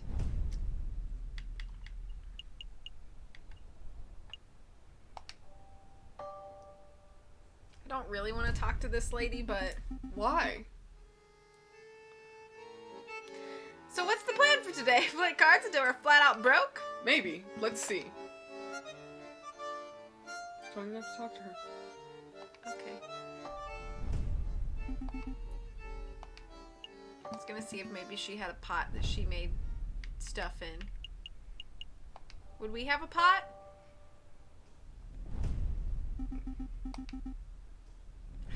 Nope. Do you make chocolates in a pot? He gave us the chocolates. Welcome back, monsieur. What can I help you with today? Nothing, actually. I just wanted to come back to tease Sparrowson. Falcon, you're a monster! What is this one again? The house where Baron Rogue Wheel. What lives. if the maid lady? housemaid? Yeah, she might have a pot. It's gonna take us a day though. You or her? You're looking for pot now? Ah, you there. I remember you. You guys can help me out with this little dilemma. What is it, mademoiselle? I think you were her. Weren't you? No, I thought you were. I don't know. Which country is better? Great Britain or the United States of America? No, I think I was. USA! USA! I'm going to have to go with the USA. Because they kicked Britain's derriere in the battlefield, right? I guess we did. Well, sure. That. But also because they're proving themselves to be a unique and formidable nation. It's quite remarkable what they've achieved in such a short period of time. You prefer the USA, I think I was her. There is a lot. Go ahead. It Was doesn't feel right, me being her. So I think you were her. I think my voice was really similar to that, though. Yeah. You prefer the USA, huh? There is a lot of opportunity there. What's this about, mademoiselle? Well, I'm thinking of taking a trip. A long trip. Everywhere I go in Paris, people are angry and depressed. It's like violence is about to break out at any moment. I've saved up enough, so I'm going to get out of here. Follow my dream of starting a new life overseas. Who's going to look after Chateau Crenier? Well, with the Baron's passing, they've decided to auction off his estate. He passed? He died in prison. I think the Demiaus were showing some interest in the household, so I guess they can handle the household duties themselves. The Demiaus, you say? Interesting. Anyway, this might be the last time we'll see each other, so I'll just say, au revoir, Sparrowson. Au revoir, Monsieur Falcon. Farewell, mademoiselle. I wish you a pleasant voyage. So long, mademoiselle. Don't let those Yanks push you around. Hey, Falcon. I think we forgot something. The rebels. The croque-monsieur. All that juicy investigation stuff. We're supposed to be asking questions. Oh, right. That completely slipped my mind. It's no matter. Colleen didn't seem like the type to get involved with rebels and arms dealers. She probably knew nothing. I suppose.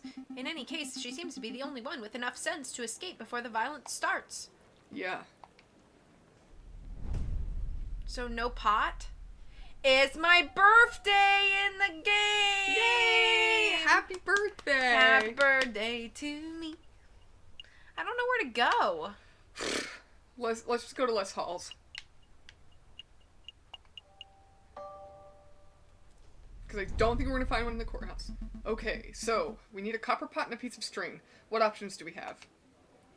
I see Sacha Spider's silverware store.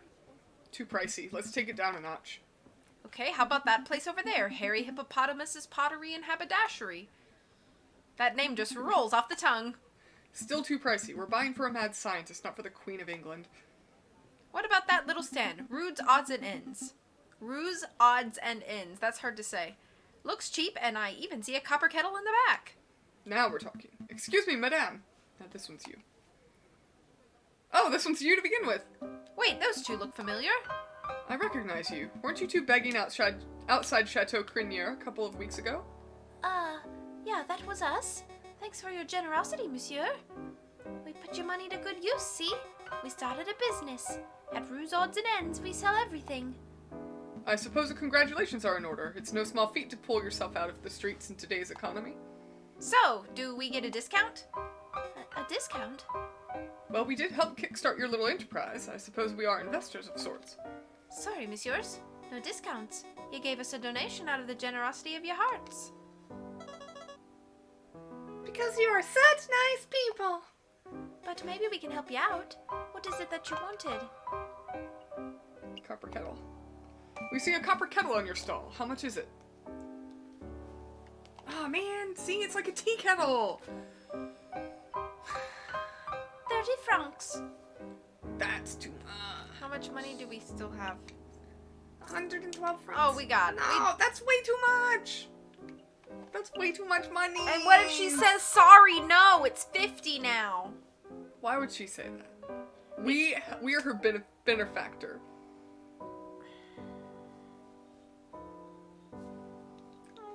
This worked for us with the elephant. He gave us the chocolate for free because we said that was 30 francs for a kettle. That's far too much. But this kettle is super fancy, see? Look at all them engravings. It's nice and stout. Look at the handle. Look at the spout!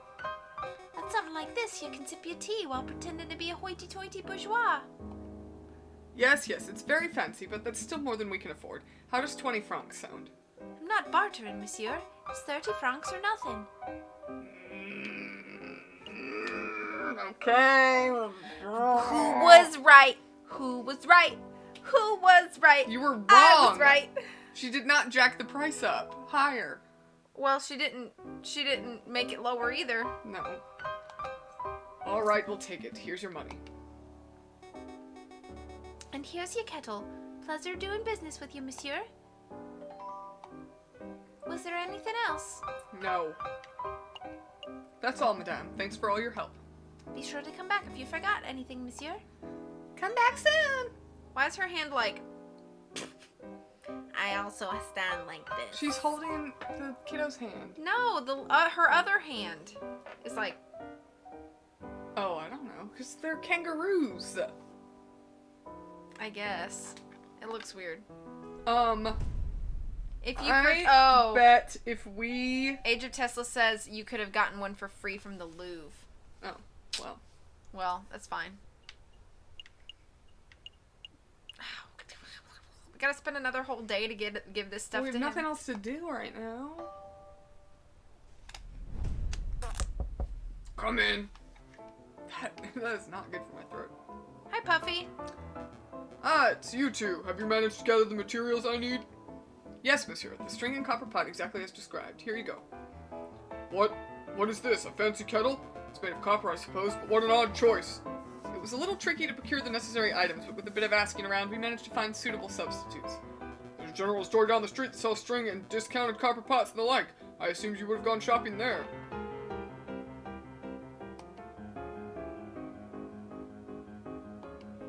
Well, no matter, no matter. Give me 1 minute and I'll finish assembling the device.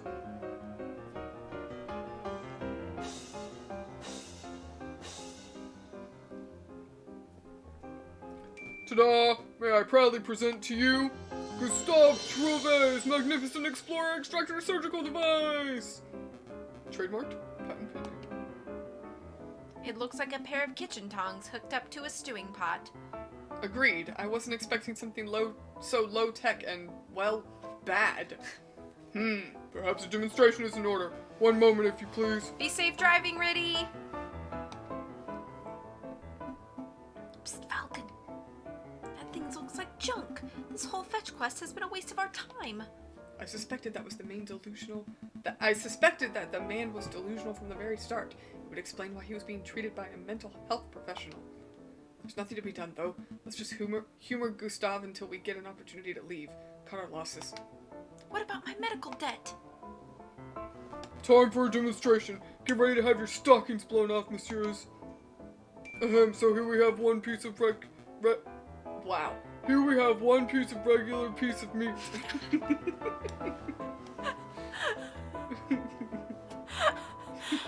I'm gonna go to a restaurant and be like, I would like 1 piece of regular piece of meat, please. Imagine, if you will, that this is a soldier. Okay, that meat is a soldier. An oddly shaped and potentially tasty soldier. And here we have a small piece of iron. Imagine, if you will, that this is a musket ball. So our soldiers wandering through a battlefield. What does that have to do with Puffy said that's what he had for lunch. Oh, okay. I was like, we're talking about meat and soldiers and bullets. Bam! The person has been shot. The musket ball has been embedded in the man's flesh. I'm scared, Falcon. He slammed that metal into the meat like a madman. Quick, messieurs, you're a battlefield medic. The soldier's wounded and you have precious little time. What do we do? Too late. He's gone. Battlefield surgery. Well, I'm no surgeon, but I think most doctors would feel around for a musket ball fragments, then carefully use a scalpel. How archaic, how slow, how imprecise. Now I hear you wondering, Monsieur Trouvé, surely there must be a better way. I wasn't. Well, wonder no more. Behold, the Explorer Extractor. Watch as I power up the device, and then as I move the detector component over the meat. Is that thing humming?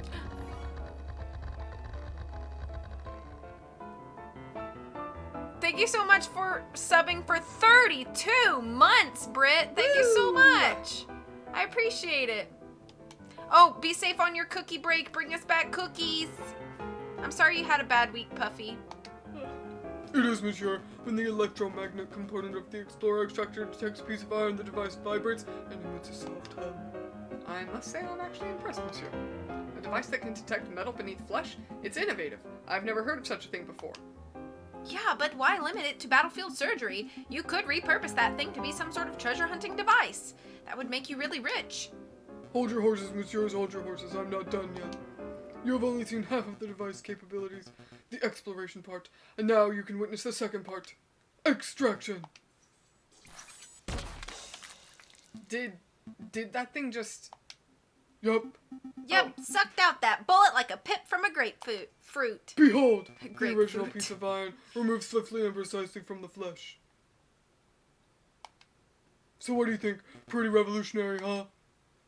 I think that meat looks a lot less appetizing than before. It's practically exploded. You had a bad food allergy. And, oh my goodness, what are you allergic to? Howdy, howdy, Britt. Hope you're having a good day. Britt is graduated now. I have no idea what to think. Monsieur Trove, you are a strange and mildly terrifying individual, but I cannot fault the innovation of your device. We shall pass it along to Dr. Falray and let him decide its worth. Explorer extractor has been added to your evidence folder. Jocelyn is back with cookies. Oh, thank you, thank you. I'm sure the good doctor will approve. I'm hungry. Let's pick up some steaks on the way back to the office. Let's not. I'm down for this idea. It could have been hard nuts from the pie crust or chocolate. Aw, that's sad. I'm sorry. Oh, we can only go to one place now? I guess so. Did we get enough information? I don't know. I feel like we wasted all that time with the pot and the string. Well, we weren't able to really do anything else. Yes, I'm graduated. Let me know if you want to talk about read. Samantha. There he is! I will let you know, Britt. That's the rooster who shot the croque monsieur. The what? What happened? I think we're getting close to unraveling this whole rebellion nonsense. Let's not dawdle, Sparrowson. We're nearly there. All right, let me just deal with this letter first. Spam? I don't think so. It's from Cocorico. Severin? Well, go ahead, Sparrowson. Let's hear it. JJ, if this letter reaches you uninterrupted, then it means I have been captured or killed by the rebels. Cocorico? Not okay-o? What? Last evening, the inspector gave me a tip-off of a midnight trade between the rebels and the croque monsieur on the Rue de Marmosets. I intend to watch from the shadows, but I know that such a mission is a dangerous one. Wish me luck. If this is the last correspondence you'll ever hear from me, then I suppose I should end on a positive note. Falcon, you are a good friend and an excellent lawyer. I'm sorry for belittling you all these years. Kind regards, Severin Cocorico.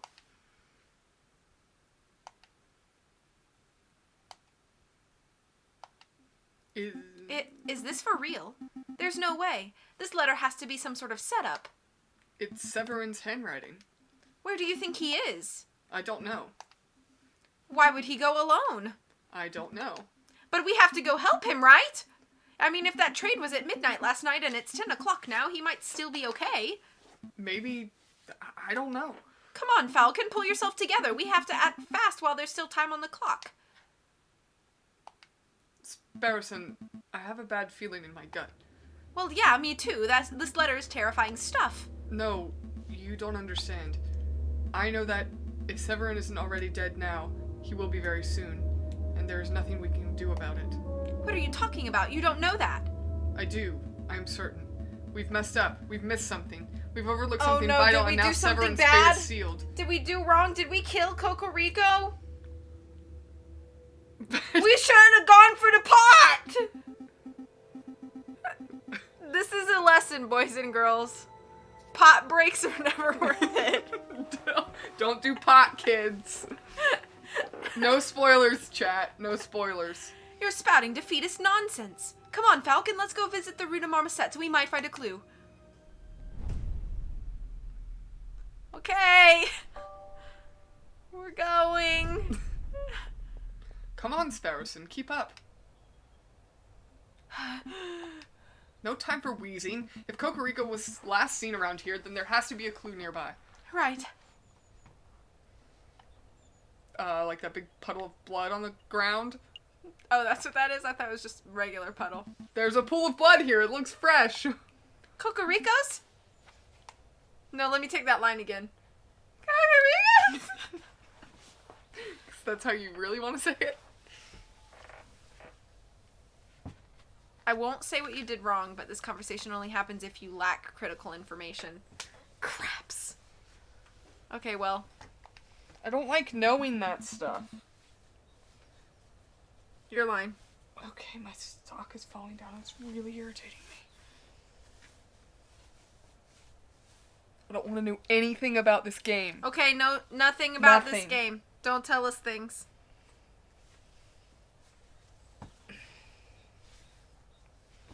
I see drag marks heading toward that tunnel, which leads straight to the Seine. If I had to guess, someone was killed here last night and their body was hastily If I had to guess, someone was killed here last night and their body was hastily disposed of in the river. But I see several sets of bloodied footprints too. Some are faint, but they head that way towards the main road. So he could still be alive. Let's see where the footprints go. To Notre Dame. Notre Dame. Who Here did in it? The America. punches everywhere. Here? The footsteps lead right into the Notre Dame? It seems that into the Notre Dame. Is that what it said? No. Oh. Unbelievable. Where's a friar when you need one? Forget the friar. Let's keep following the blood trail and see where it ends up. Wait a minute, Falcon. Shouldn't we get the police involved before we go any further? I feel like we can't. I feel like the inspector guy's a bad dude. Me too. I feel like he's yeah, no, we can't. I don't trust him. You remember what Severin wrote in his letter? The inspector was the one who gave him the tip-off. Huh? What are you saying? That you think the police are in on this? At this point, anything's possible. We have to stay focused on the trail. I almost said trial, but it's... Wait up. That way leads straight down to... Man, I'm famished. I don't remember what voice I gave to him. It's pretty close. When is that mouthy parrot gonna relieve me of duty so I can go grab a snack? The trail keeps going. Hey, isn't that the conciergerie jailkeeper? Quack? Quack? Sorry, everyone. I just dropped my gallon jug of Kool-Aid. False alarm. Jeez. You got it everywhere, Britt. Poor Brit. It's Quark, you dummies. I had no idea you were a religious man, monsieur. I'm not. I had a career change. Private security pays much better than regular old jail keeping, you know. Monsieur, we don't have much time, so I'll keep it brief. We're following a trail that leads to the door behind you. We need you to let us pass. The door behind me. Ha, you idiots! That door leads straight to the catacombs. You don't want to go there. Catacombs? They drug him into the catacombs? And besides, just because I know how to get in doesn't mean I'm gonna just let you pass. That is where dead people go. I got a job to do. I have integrity. I promise to act as guard, and that's what I'm doing. You want a bribe, don't you? Bingo, what you got? Here's a present. What presents do I I have? don't know. Nothing. We never even got to give this to the doctor. I know, that's what we were trying to do, and then it just ruined our time. Have some glass! No, don't give him anything. Just threaten him. With a fist? Yeah. This is Here's Cocorico my we're fist! Well, it wouldn't be. Got 2 of them just for you! What are you doing? Monsieur, perhaps I wasn't clear. I am short on both time and patience. Are you going to tell us pass? Wow. Are you going to tell us pass, or do I have to beat you until you are unable to stop us?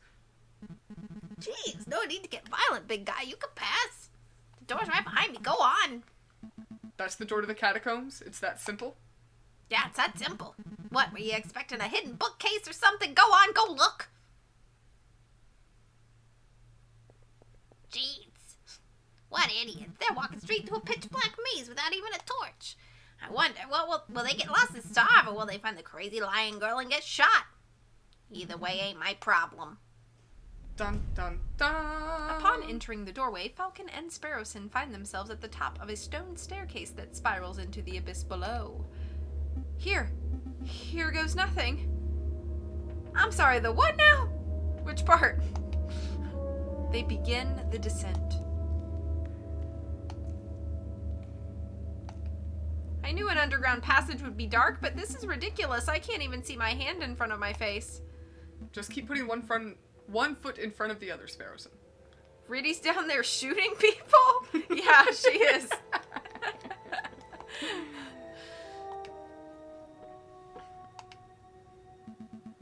I think that was the last step. Now it's just twisted tunnels ahead of us.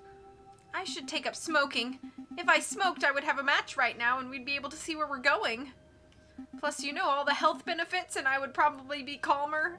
Benefits. Yeah. If only they knew. Keep it together, Sparrowson. I know, I'll unravel this loose thread from my jacket. We can just trace the string to find our way back if we reach a dead end. That's not a real good reason to start smoking. Good thinking. Just like Theseus and the Minotaur. Wait, there aren't any minotaurs in here, are there? Head of a bull, body of a bull, scary stuff.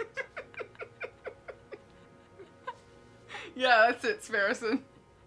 Be safe on your lurk. It's a good reason to take up arson. Head of a bull, body of a bull. That's not... Actually, never mind. Feels like there's a gap in the wall here. I guess the path branches. I can feel a slight breeze coming from the passage to the left. The air seems a little more stagnant to the right. Breezy. Breezy equals possible light? Yeah. What do you think? Well, if they... Were we following footprints or drag marks? Or blood. Well, Or it was Kool-Aid. blood. No, it was... I don't know. I don't know what if we're looking to... Are Is we the trying to goal go to find- deeper into the cave? Is the goal to find light first or to find Severin first? Well, if we find Severin in the dark, will we even find any... I mean... I don't know. Either. Thinking this through really hard. What are you leaning toward?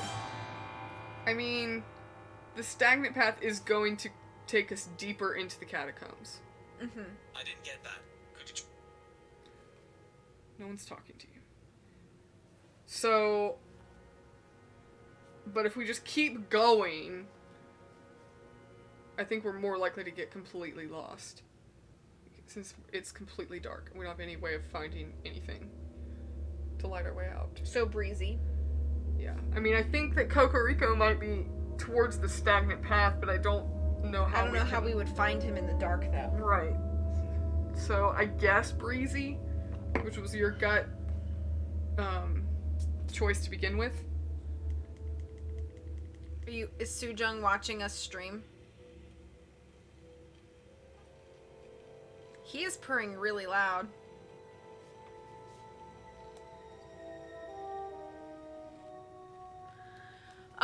I guess breezy. That makes most sense to me. Alright, let's do it. There's a chance that a breeze could be caused by an opening. Let's head that way. Hey, I just called myself by my own name. Hey, Falcon, I don't want to dump on you or anything, but when you threatened Quark back there, it was pretty scary. Scary? Not really. Quarks all talk. I knew there was no chance that he would fight back. No, I wasn't scared of Quark. I found you scary. I've never seen you get so angry before. Severin's life is on the line, Sparrowson. Forgive me for showing a little emotion. Sorry, I didn't mean it like that. Are you gonna punch me now, Falcon? Yes. Oh, it looks like the path branches. No! Are we gonna have to remember what we took and take it back? Maybe. So we did Breezy first. I'm glad he's vibing really hard to this bird mystery. Are my eyes going funky from the darkness, or is there a glimmer of light coming from the right path? No, I see it too. There's definitely some light on that side. Light? Yeah, I guess so. It's definitely getting lighter. I can see my hands again. I feel like But that might just mean we're getting close to an exit, right? Maybe this has all been a wild goose chase. Hush, listen. Voices? Voices. We're getting close. Wait, Falcon, aren't you scared? Terrified. There they are.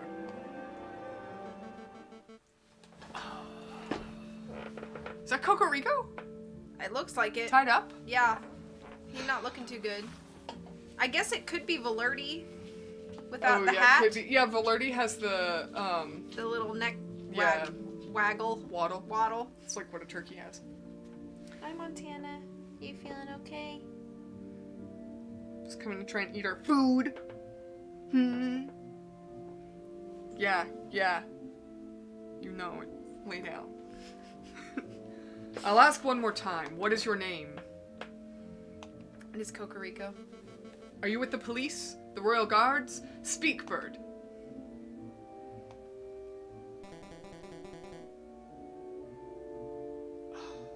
I always... Cockney. Oh, yeah. Pirate. Pirate voice.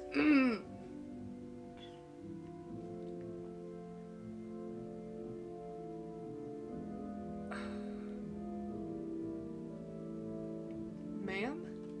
Pirates say ma'am. I think it's saying madam. Ma'am? Like madam, but without the D. Matt and Mort. Beaumort? Yeah. Beaumort? Beaumort. Beaumort? You think there's a T? You think they say the T? Most French words don't have a T sound at the end. So Beaumort. Whatever. We've been here all night and he simply ain't talking. He didn't react to coaxing, he didn't react to torture. Maybe it's time to, administer some justice. I like his hat. I like it too. Justice. That word. Oh, I keep forgetting his name's Pierre. Oh, the rooster finally crows! You want to know who I am? Fine. My name is Severin Cocorico. I am a public prosecutor for the Cour d'Assises. Well, Sevy, it's been a pleasure, but we can't be having spies running around our base of operations now, can we? So without further ado, I hereby sentence you to... Wait a minute, Piero, this is no ordinary spy. Because he's a prosecutor?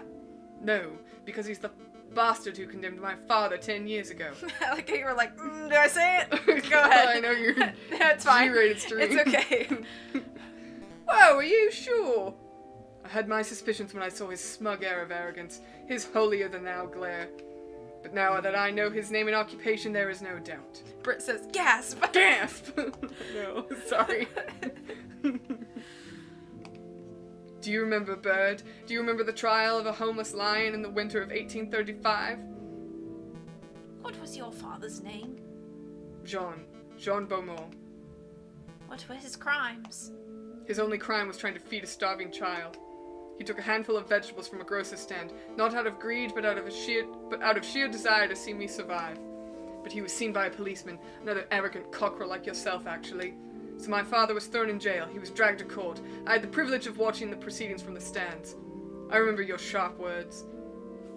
Tara's shocked by the content of this stream. This man is a thief. This man is a scoundrel. He deserves the harshest possible punishment for his crimes. You didn't care about the consequences. You didn't care about why my father did what he did. All you cared about was fulfilling your lust to see a criminal behind bars.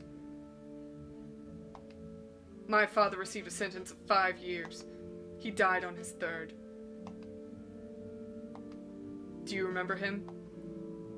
Mademoiselle, in all my days as a prosecutor, I've seen over thousands of cases. I'm not going to remember a single bread thief. You rotten Conrad, we're all just insects to you, aren't we? Who cares if a child starves on the streets, so as long as you put enough criminals behind bars to meet your quota, am I right? Your silence speaks volumes of your guilt. Severin Kokoro, you have been tried by the people of the Second Republic. We have found you guilty on the counts of conspiracy, of the murder of the Croque Monsieur, and the murder of my father, Jean Beaumont. Oh, I've been found guilty. Mademoiselle, if you want to shoot me so you can fulfill your revenge fantasies, then by all means shoot me. But don't pretend for a moment that this mob resembles a court of justice in any form. A court of justice? Now there's a contradiction. I know y'all are here to save him, but like I'm kind of siding with the lion lady. Bird, you know nothing of justice. She is cool. Frere Remus, read this man his last rites. With pleasure, madam. Falcon, we have to make a move. Say something.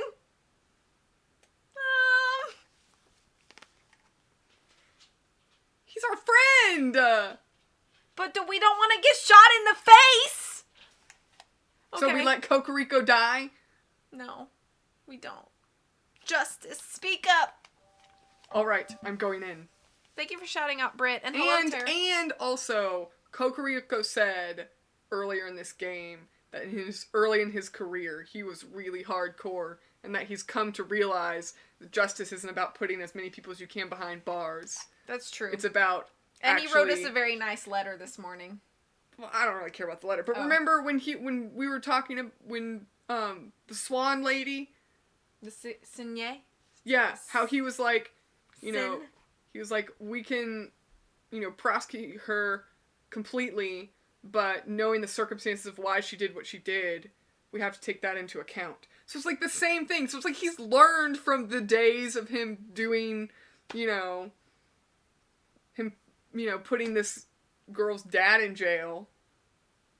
True. He's true. not a bad dude. True, true. And this is vigilante justice, too, so... Hey, Koopa. I mean, I like the Lion Lady. She's a freaking boss, but...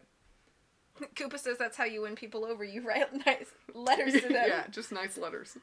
Thank you for shouting out Terror. We can't let him die. Yeah. I mean, I would rather have the stupid cop guy just... He can just go jump in the Seine and not come back up. Okay, But... here we go. I'm coming too. No, I need you to get out of here. Go find the police, Royal Guard, anyone. I'll stall for time. Falcon. Okay. I'll go get help. Do you have any last words? Just pull the bloody trigger and be done with it. Wait! Wait, wait, wait. Ding! He's right. This is a terrible trial. There's no evidence, no defense, no examination of the facts. You've dragged a man off the streets and decided his fate based purely on your own prejudices and whims. Who the cluck does this bird brain think he is? I'm this man's defense attorney. I am J.J. Falcon. JJ, what are you doing? Defense attorney? You're a raving loony is what you are. It's been nice to know you, Falcon. Or a spy. I've seen this monsieur eavesdropping on our conversations before. He cannot be trusted. Everyone, please, hear me out. Ooh, who do we appeal to? I think Frere Remus is the best answer here. Me too. Me too. I feel like you pull the religion card and he Well, I would feel like give these more. two jokers don't have any pull. That's true. Frere Remus, you are a man of God. Surely you don't approve of this sort of mob violence. I see no issue. The good book is full of stories of violence. Joshua ransacked the city of Jericho. Ehud and the judges were ruthless assassins. Samson killed thousands before meeting his fate. Well, sure, but that's the Old Testament. What would Jesus say about this? He would say, I did not come to bring peace but a sword. Matthew 10:34. Oh, darn. Do you see, Falcon? This man's death is inevitable. For the good of France and in the name of justice, he must be killed. Justice. There's that word again. Madame, I won't presume to know who you are or what you stand for, but shooting this man right now would not bring you justice. It would only serve to satisfy your desire for revenge. Justice, revenge, what's the difference? Ooh. Ooh, we could say any of those. I was like, they're all good answers. I would not say fairness. I would say due process. Is she gonna really care about due process, though? Perhaps then rationality? Yeah. Okay. I don't think she would care about due process because she would probably say that he was part of the due process and it still failed. Yeah. Her father. As a technicality, due process. Yeah, that's why I was leaning toward due process because, Yeah. I mean, it is the difference, but But it's also rationality because revenge is just emotional. that's true. And I think she will care more about if we respond rationality. Yeah, I don't think she would. I don't Because think she's she would- probably not going to want to give off the impression of being irrational, even though she's being irrational. If you point out that she's not being rational, she's more likely to respond, I think. Well, because if she's right, then rationality would prove that she's right. You know what I mean? So it's like it's to her advantage if we say rationality. In her mind, too, because... Right, in her mind, Because yeah. if we can prove that that the execution of Kokoriko is completely rational, then she wins anyways. True. Okay, I say let's do it. rationality. Rationality, madame. Justice is carried on the basis of hard facts and logic. It isn't distracted by petty emotions. Even putting aside my emotions, I can see this bird's guilt. Then this is your opportunity to prove it, madame. Show that you're a leader who acts with reason, not brute irrationality.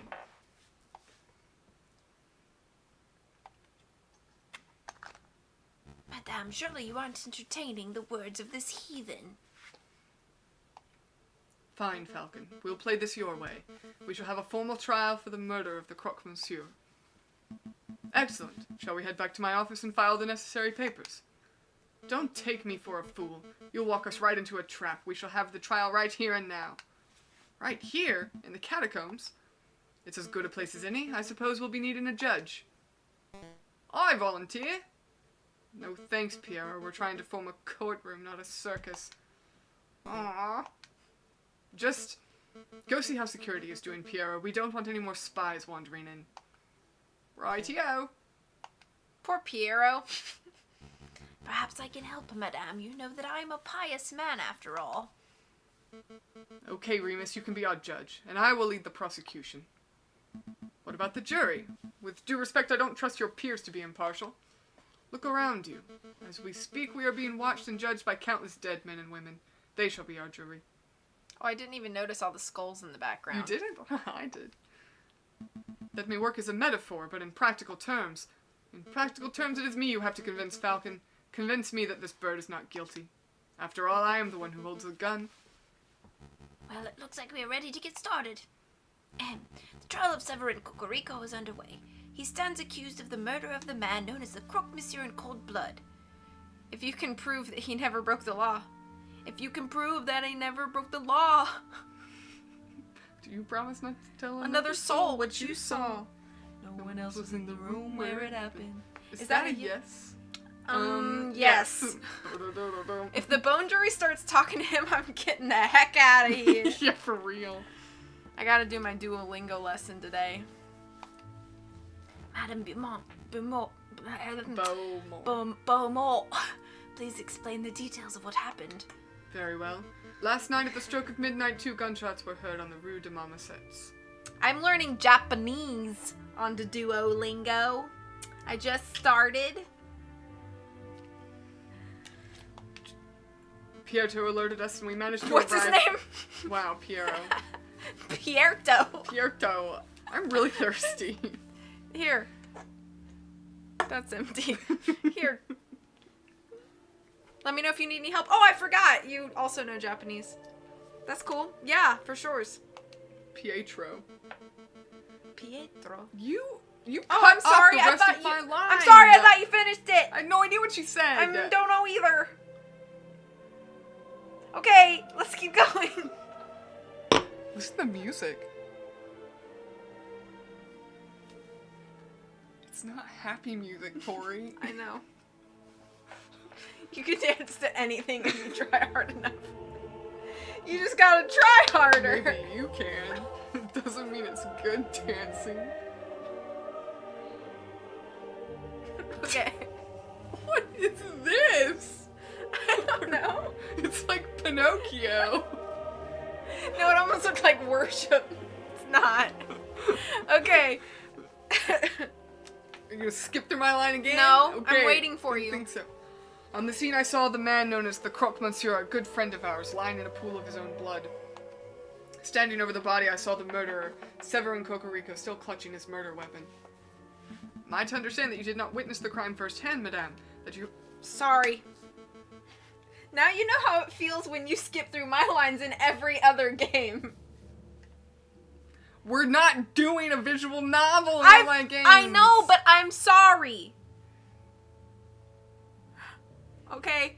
I'm gonna leave. Please don't. I don't even know what he said. I don't know how to go back. You can't. You just ruined the whole game. Okay. I'll stop pressing buttons. Throwing off my groove. Just go. I'm waiting for you to read it. He said she only saw the aftermath and not the event. Okay. Yes, but one of us did happen to see the incident itself.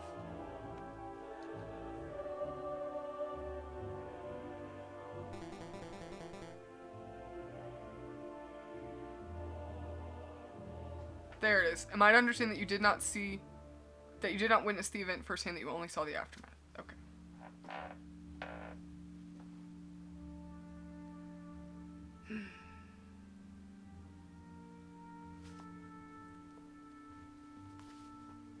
Can I have a sip of that?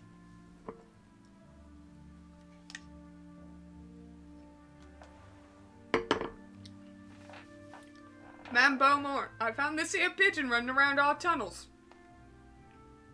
I'm no pigeon, monsieur. He's a spy in any case. What say I execute him right now? It's alright. He's with me. With you?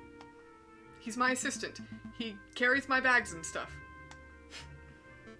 Falcon, I trust that you do not have any other assistants lurking around the corner.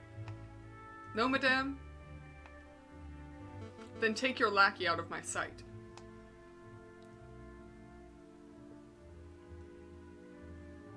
Psst, Falcon. What is it? I saw someone lurking in the catacombs. I think he was watching us from the shadows. Another rebel? I don't know. But he got spooked when he saw me. He dropped this. It's another pamphlet. Do you think it's Romulus? Could be. Unless they're triplets.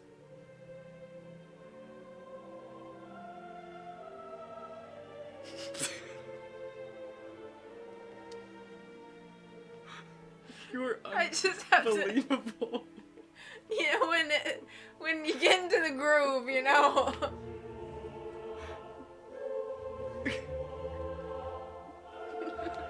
Ridiculous. What's this? A political pamphlet? Why are you dancing, Sparrowson?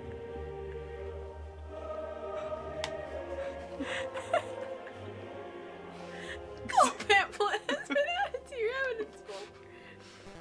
Well, I best be getting back to the If you patrols want then. some good Gregorian chants, I got a few in a playlist. Thanks, Britt. You've been hooking me up with all the playlists. Am I the only one that's more interested in the artwork than the actual plot sometimes? No, the artwork's great. It's really good artwork. Well, I best be getting back to the patrols then. Not so fast, Piero. You witnessed the crime firsthand, did you not? Did you not? I did, ma'am. Then you can be. I like how I'm just talking to myself for this whole Yeah. scene. Then you can be our first witness. Go stand in the center. Okie dokie. He just like hops like 3 steps over. Do I need to say an oath? Do I need to say an oath or something? That won't be necessary. We trust you. Just tell us what you saw last night, Piero. Okie dokie. I saw it as plain as day. The croque monsieur was just minding his own business on rude as Mama sets, when all of a sudden this here brute of a rooster appeared with a gun in his hand. Bam! The rooster fired. The croque slumped into the floor. Using the last of his strength, the croque monsieur drew his own gun. Bam! The croque fired back. So to clarify, Cocorico shot first. Yes, ma'am, no question there. What happened next? Well, I know you guys, Fontaine, Remus, and you, ma'am, were only a stone's throw away at the cathedral, so I ran to get your help. We all arrived back on the scene maybe a minute after I had left it.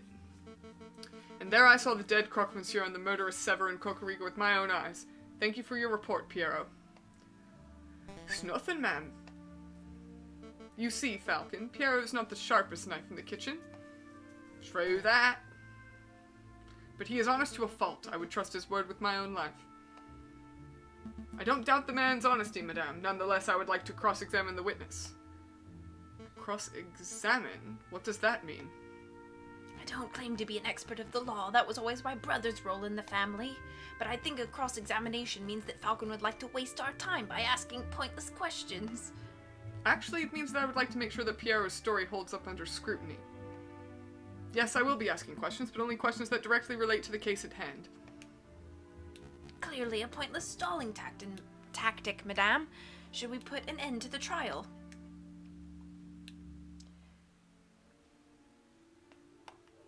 No, we will let the bird have his little cross-examination. But I'm warning you, Falcon, don't mess with me. Don't mess with you? If I get the slightest inkling that you are rambling to stall for time, I will end this trial on the spot. Do I make myself clear? Start questioning Cocorico's shoe size or the color of the croque monsieur's underwear, and I'll lose my patience. Yeah, I get it. Wow. Okay, so... Man, I'm losing steam really fast, but I'm afraid. I don't think we can save in the middle. Yeah, I guess not. Alright, we'll just keep going. One thing I think we are gonna know is that, well, but maybe we can find out. The cop gave Cocorico his gun and told him to have it on handy because you never know what's gonna happen. Like, so that could have been a setup. That's true. Select a statement to question.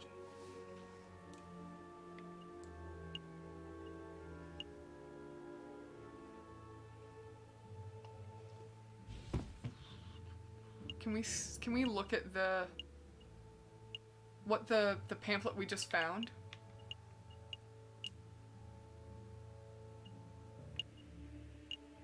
It's the same one, it's just not signed.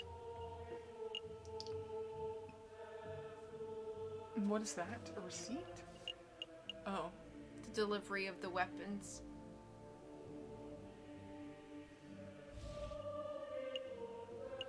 Maybe plain as day? You claim you saw the incident as plain as day. Yup, plain as day. Yeah, and the streetlights were out. That's right. Piero, I would like to remind you that this crime occurred around midnight. In February, on an overcast moonless night in an unlit alley. What's your point? No real point. It would have been dark, so dark that you could not possibly have correctly identified the people involved. Hey, I swear I saw what I saw. Hold on, Falcon, you slipped up. You say that the alley was unlit, but I distinctly recall there being lanterns over Rue de Marmosets. Oh, that's right, that's right. We live in La Vie Lumiere. There's a gas lamp on every street. You're right, Madame Beaumont. There are street lanterns over Rue de Marmosets, but they wouldn't have been any good. The glass. The street lamps over Rue de Marmosets were broken. They are completely non-functional. As proof, I present the glass shards that line the alleyway. These shards originate from the panes of the broken lamps.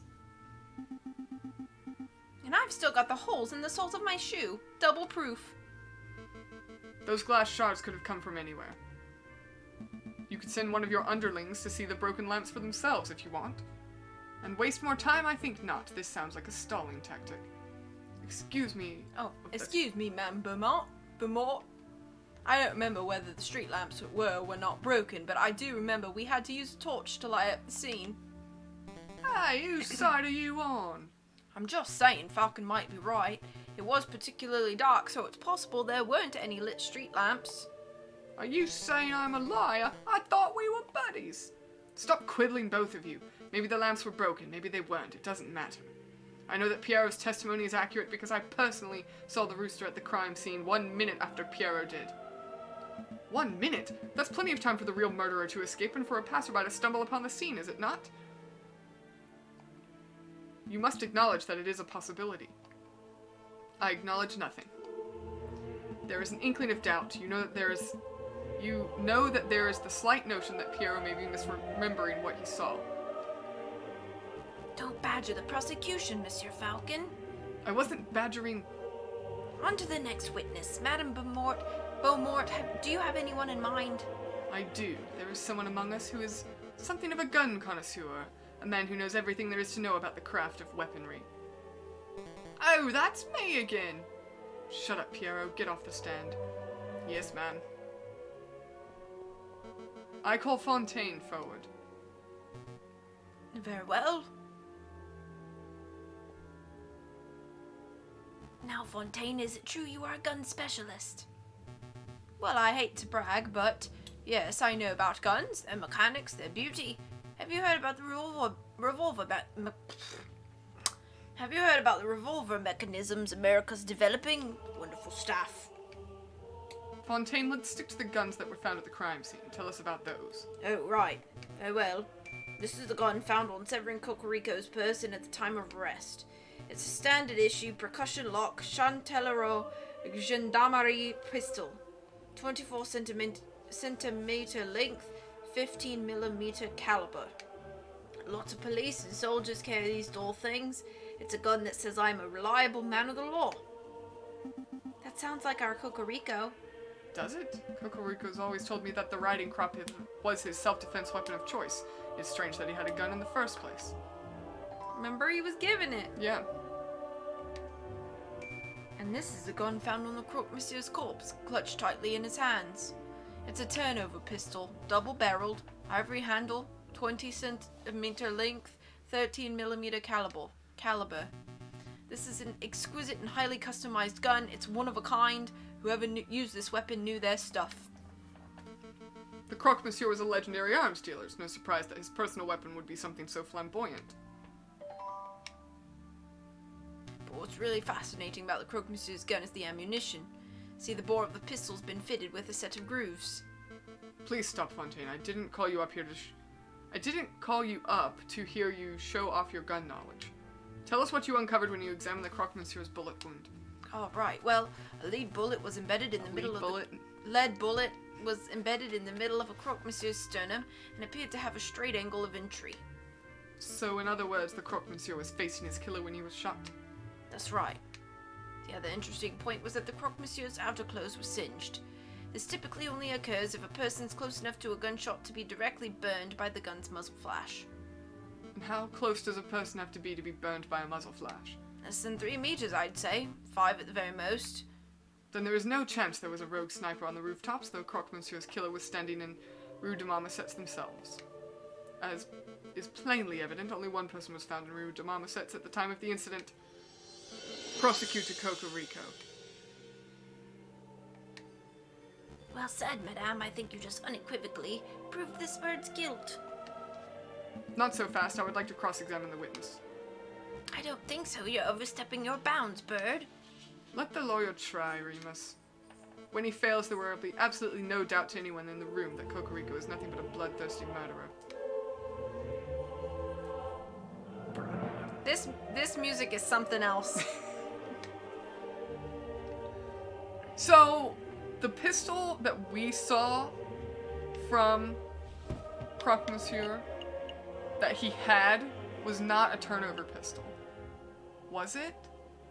I thought it was like a way fancier looking gun.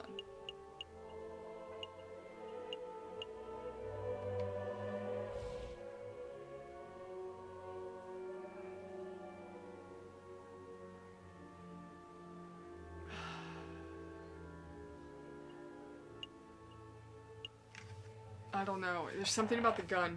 Maybe we can question the, True terror. yeah, exactly. I feel like the turnover pistol is wrong here. That one? Mm-hmm.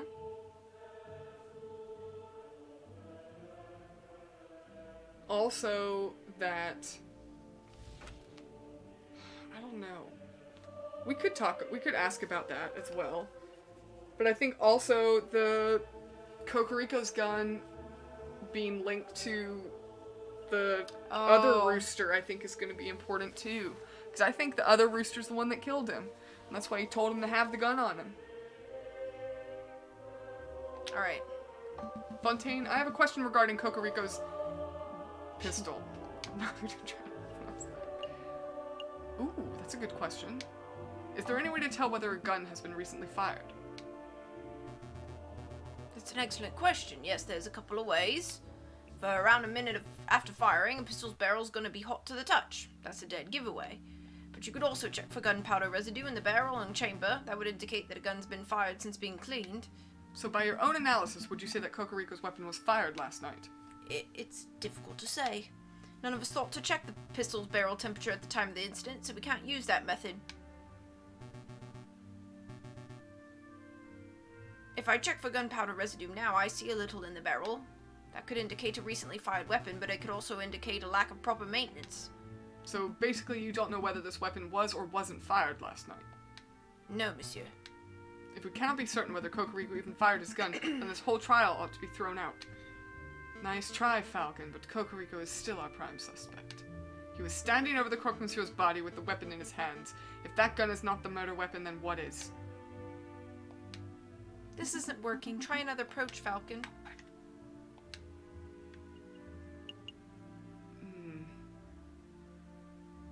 What was our other question? I don't remember.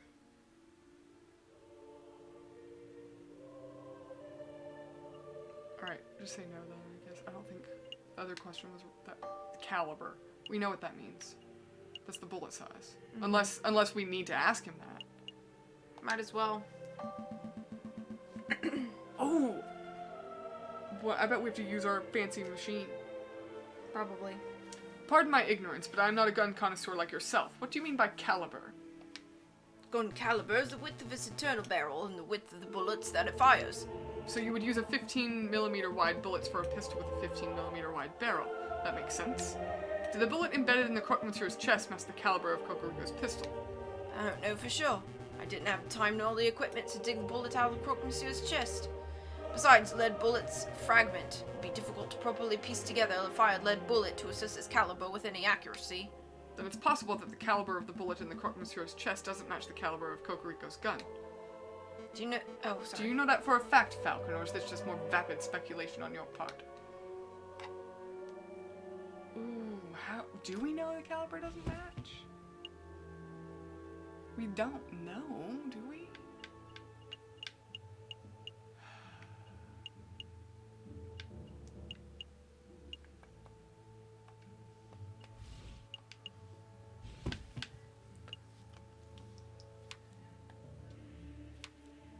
Go to...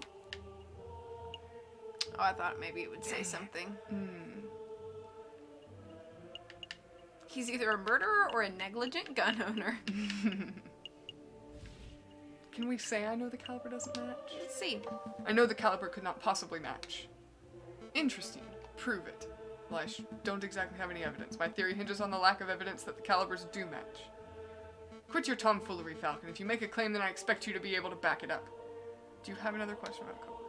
No, I guess not. I think we should ask about that, because... Fontaine, about the croque monsieur's turnover pistol.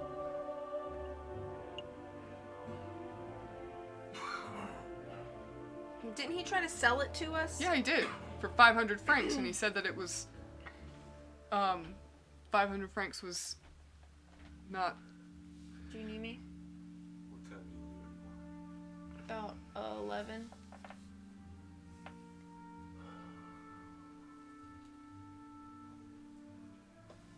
You said 12. I know, but I have to go to Walmart to pick that thing up because I couldn't get it because I had to wait an hour in line.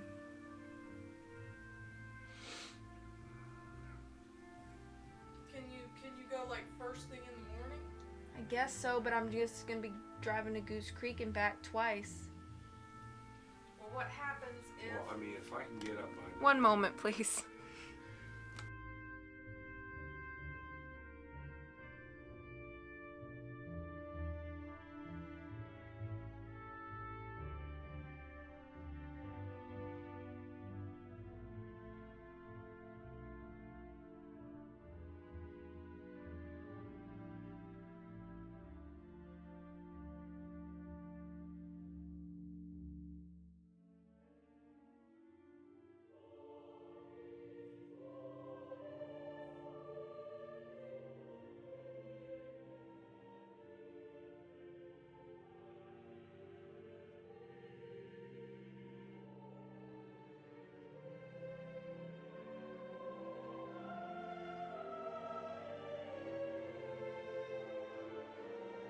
Okay, sorry. Family plans.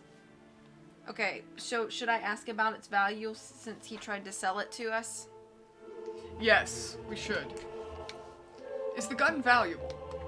Oh, yes, unquestionably. If one were to sell this, they would be set for a year. Not that I would sell such a beauty as such as this. Get a room. Yes. That's about the ammunition. You were about to say something about the gun's ammunition before Madame Beaumont cut you off. Could you give us the details? Oh, great. Now he'll never stop talking. I'm glad you asked, Falcon. See, as you probably know, most bullets are just small round lead balls, right? Well, that's not the case here. This particular weapon uses an advanced iron-tipped, aerodynamic, carefully grooved... Actually, it'd be quick if I just show you. Take a good look. This is an iron-tipped mini-ball. It's a very rare, top-of-the-line technology. Before last night, I'd never seen one of these in person before. Like I said before, the Croque-Monsieur was a legendary arms dealer. It only makes sense that he would have access to the latest weaponry. Where did you find this bullet fontaine? In the turnover pistol's chamber. Hold on, I'm confused. I thought the Croque-Monsieur fired his gun, so how is it possible that this gun was still loaded with a bullet? Turnover pistol's double-barreled. That means it can hold 2 bullets at once, ready to be fired in quick succession. Ah, I see. The Croque-Monsieur fired one bullet but died before he could fire the second. I trust that you have no more questions about this matter, Falcon. We've wasted enough time already. Yeah, it's a valid question. Not yet. Where's the other bullet? What other bullet? Fired mini-ball. There were 2 shots that night, remember? One from the assailant and one from the crocodile. I scoured the scene for a couple of minutes, but I couldn't find it. It's a pity. I would have been great to have 2 of these magnificent bullets. Figured it out. Did you? Yeah. The other bullet is in the other rooster. Inspector Velarde? Yes. Because he's the one that murdered Croque-Monsieur. And he planted the gun on Cocorico, and he has the bullet in him. And we're gonna have to use the little thing on him to pull the bullet out to compare the 2. Got him! Let's do this! Madame Beaumont, did anyone find the fired mini-ball in Cocorico's body? In his body? You were asking if Cocorico was wounded by the bullet? No, that much is plain to see. That's where the blood trail is from. It's not from Cocorico. I'm so excited. So again, I must ask, where's the fired mini ball?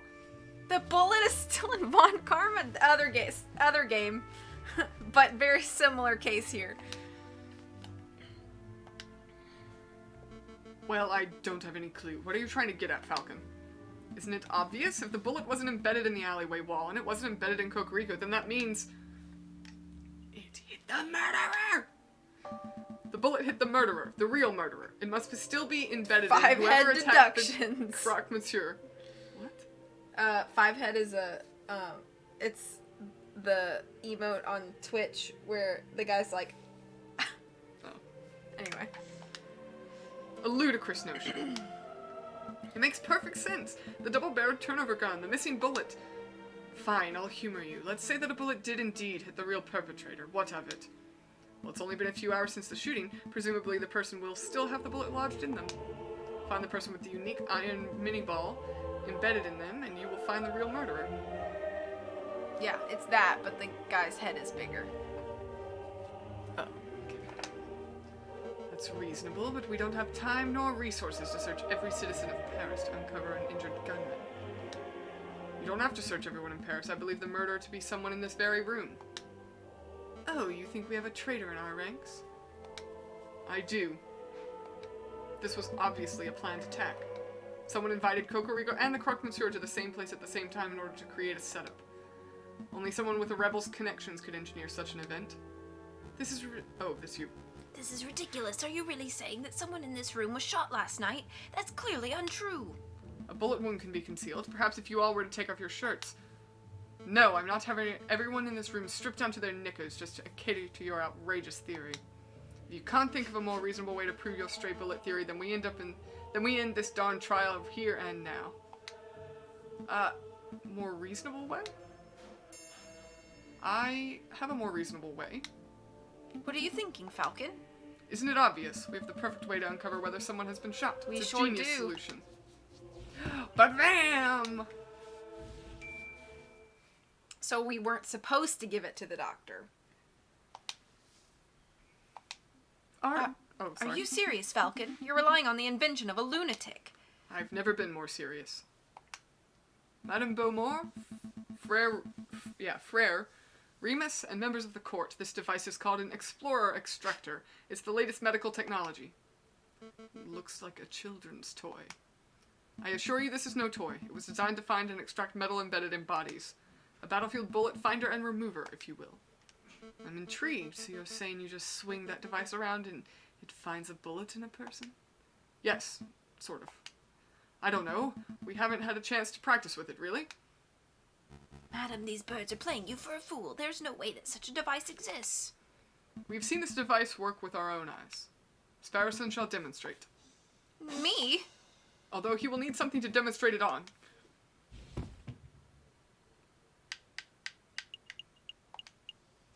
Here we have an iron-tipped mini-ball as presented by Fontaine moments ago. Observe, I place the bullet in my closed fist. It now represents the fired bullet that is currently embedded in the murderer's body. Allegedly. Now Sparrowson will demonstrate what happens when my hand is scanned with the Explorer Extractor device. That's you. So I just do this and... It's humming and buzzing. Is it really detecting that bullet? Absolutely. What that's What you. an intriguing device. Hey, what would happen if I were to hit extract right now? Please don't. You remember what happened to that steak, right? My. What is this feeling? It feels like power. Don't let it get to your head. Okay, I'm convinced. Falcon, Sparrowson, you may perform a cursory scan of each of us with that device of yours. You must stop humoring these morons, madam. What good is this doing us? Remus, they may be morons, but this test will grant us certainty of the rooster's fate. I can afford that time. Hey, Falcon, what would happen if the murderer is someone not present in this room? It most likely isn't. What? I'm stalling. Falcon? Get a move on, you two. I really must express my displeasure that you are going along with this farce, Madame Beaumont. He's acting so shady. Let us end this trial right here and now. You can get the justice you so crave. Don't worry, Remus, my patience for this bird brain is wearing thin too. When this asinine scheme of his fails, he will face the consequences.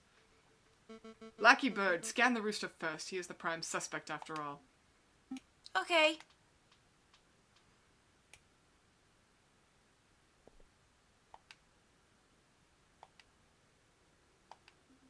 I'm not getting any reaction. That means there's probably no bullet lodged in Cocorico.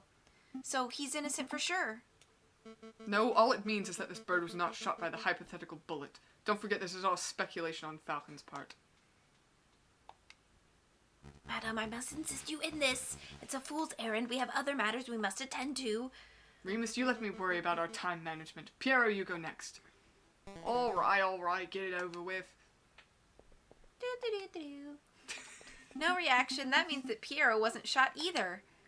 No surprises right there, right, guys? Let's see. Next we shall test... Madame, I implore you. You're being awfully lippy, Remus. Why don't you go next? Me? That's not really necessary, madame. I don't want to participate in this ridiculous child's game. This is no game, and I'm issuing you an order to cooperate. I refuse.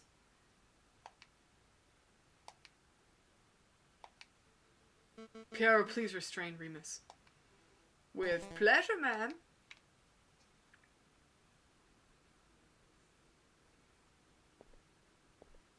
What are you doing? Keep your filthy talons off me. I will not be manhandled by... Ow, stop that! You're making a mistake!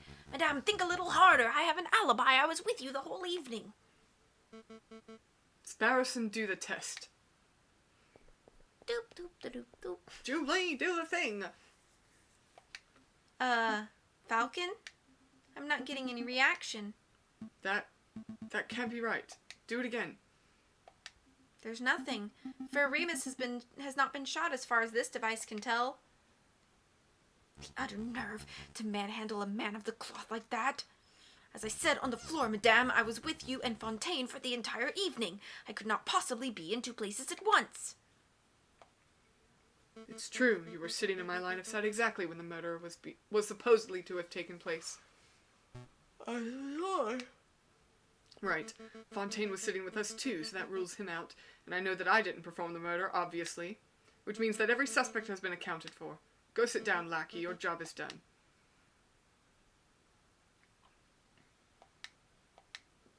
You realize what this means, don't you, Falcon? Your little test failed.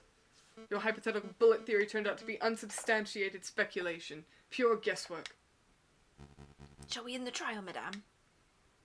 Wait, there must be someone we're not accounting for. I just know it. There is someone else who could have been the shooter.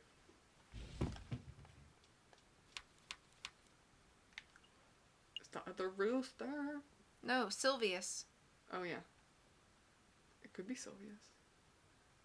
Or Sylvius. Yeah. It could be yeah. I mean, we could say. That it was Sylvius. No. I mean, I think it could be that guy. But... does the name Sylvius mean anything to anyone here?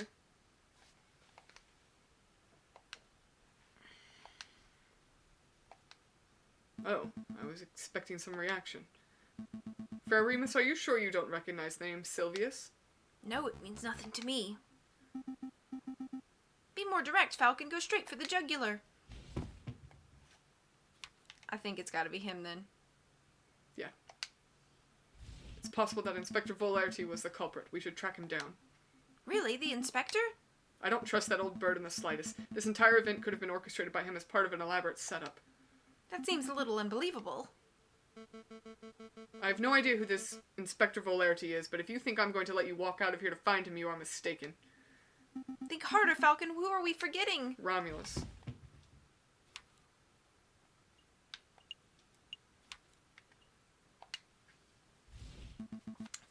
Sorry. Fair Remus, how is your brother, the man named Romulus?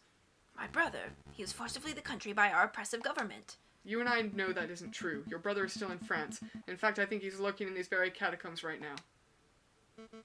An absurd notion. Your theories are getting more and more outlandish, Falcon. Where is your evidence? I know this one. I know. I can answer this one. I found this in the catacomb tunnel. An introductory guide to the cult of reason? Thank you, Sparrowson. Now, Frere Remus, does this pamphlet look familiar to you? No, I've never seen it before in my life. Are you sure? Are you sure it doesn't belong to your brother Romulus? No, there are many cultists in Paris. Maybe it belongs to one of them. Falcon, I'll take your word that your lackey found this pamphlet on the catacombs. But Remus is right. You have no evidence that the man known as Romulus is the one who dropped it. This pamphlet could have been dropped by anyone. It could even have been dragged in on the sole of Pierrot's shoe, for all I know. Wouldn't be the first time. Actually, madame, I know for a fact that the pamphlet belonged to Romulus, and I can prove it. The green pen. Yep. A little while ago, while visiting the Louvre, I saw a man who looked very much like Romulus handing out pamphlets. As you can see, the pamphlet from the Louvre is identical to the pamphlet from the catacombs, except for one important detail. Romulus signed the Louvre pamphlet himself. Bing! No way. My brother wouldn't do something so foolish. Do you see, right here on the cover page? That is Romulus' signature. I admire your tenacity, Falcon, but something is blatantly wrong with your evidence. We know that the brother of Frere Remus is named Romulus, but this Louvre pamphlet of yours is signed Sylvius. Clearly an alias. Romulus is on the run from the police, so he must have changed his identity. That's a plausible theory, but it's unsubstantiated. How do we know that this pamphlet was signed by Remus's brother? At that moment, a chill ran down Falcon's spine. There was the dreaded reality. Falcon had no evidence that the signature belonged to Romulus, if only he still had that fountain pen.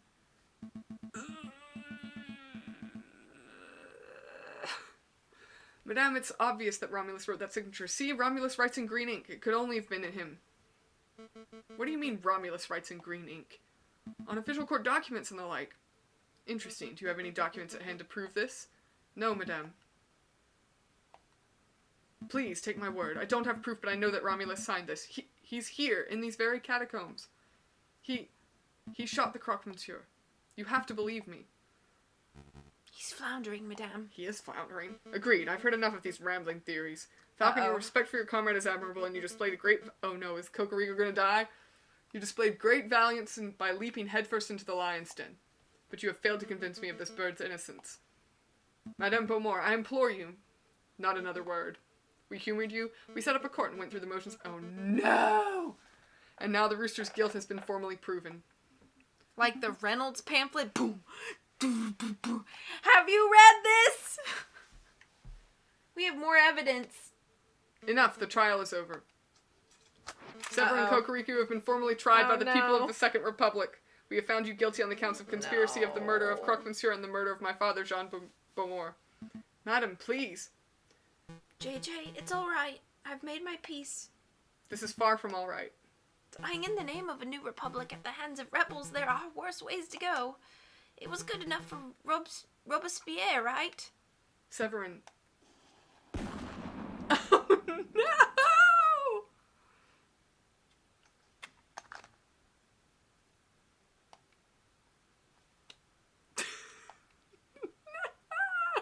No! Tend to the body, Piero. Yes, ma'am. We shouldn't have done that. We did something wrong. Yeah, we did. We missed something. Do you plan to kill us too? Why would I do that? You two have done nothing wrong. I see no reason for you to be tried, let alone executed. Your mercy is admirable, madam, but I fear if we let these two go, they will tell the police everything. It would compromise us. No, we promised to keep our beaks shut, right, Falcon? Oh, that's you. Robespierre killed like everyone who disagreed with him until someone was like, you know what, this guy's kind of awful, let's kill him. Oh no. We cannot trust the word of potential traitors. Madam, for the good of France, we must execute the birds right now. Some man of God you are. I hate to admit it, but you have a point, Remus. This is an unpleasant situation. What to do, what to do. Okay, I know. I'm going to give you a choice. You have two options. The first is that I shoot you right here and now. That's not something either of us particularly want, but if it must be done, What's option number 2? you join us. We need lawyers to help bring the new republic into fruition. Your skills would be very much appreciated. Our skills. Somebody has to draft new laws. Somebody has to file the paperwork to secure the new republic's internationally recognized legal status. Somebody has to prosecute the officials who corrupted this country. Wouldn't that be a glorious job? You mean prosecute the Prime Minister or the King? We can discuss the specifics later. For now, I need to hear a decision. What will it be? Man, this is terrible! So, hey, are we gonna have to do this whole chapter again? I don't know, but I'm exhausted right now. Well, we're almost done. Are we? I think it's gonna wrap this act, at least. Okay. I don't know what to pick. Because it's the end of the trial. Well, when we start the game up, we can go back. How about we just fight in hand-to-hand combat? Our skills of getting people killed! Yeah. If we say we would rather die, do we get a game over and we have to do this all over again? I don't know. I don't either. It's a mystery. Should we see? What do you want to pick?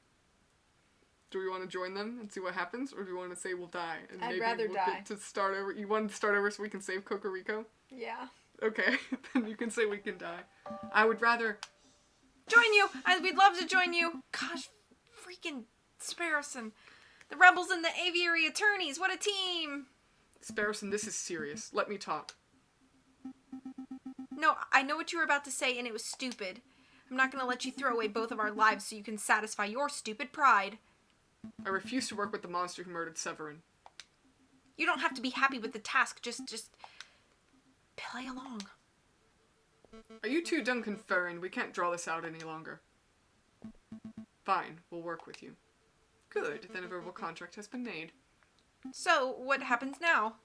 Piero and Fontaine will lead you to Le Canard Joyeux. I will finish up here and meet you in 2 hours. Needless to say, I shall be keeping a close watch on you. Don't even think about running. Of course. Then we're done here. Fontaine, lead the way. Yes, madame. Come along, you two. Oh, snap, I thought we were gonna save it. You can't possibly be trusting these filthy lawyers, madame. They're probably plotting revenge for their dead friend at this very moment. I do trust them. Where's my jam? Throughout that trial, I got the impression that Falcon was trying to de-escalate the situation, avoid violence. Such a viewpoint is naive, but it is exactly what we need in this revolution. They will betray you. If they are stupid enough to even raise one feather against me, they will regret it.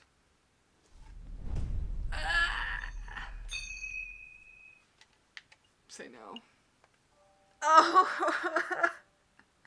We killed Cocorico. I don't think we were supposed to do that. We weren't. We messed up. Do we get a medal for killing Cocorico? Nope.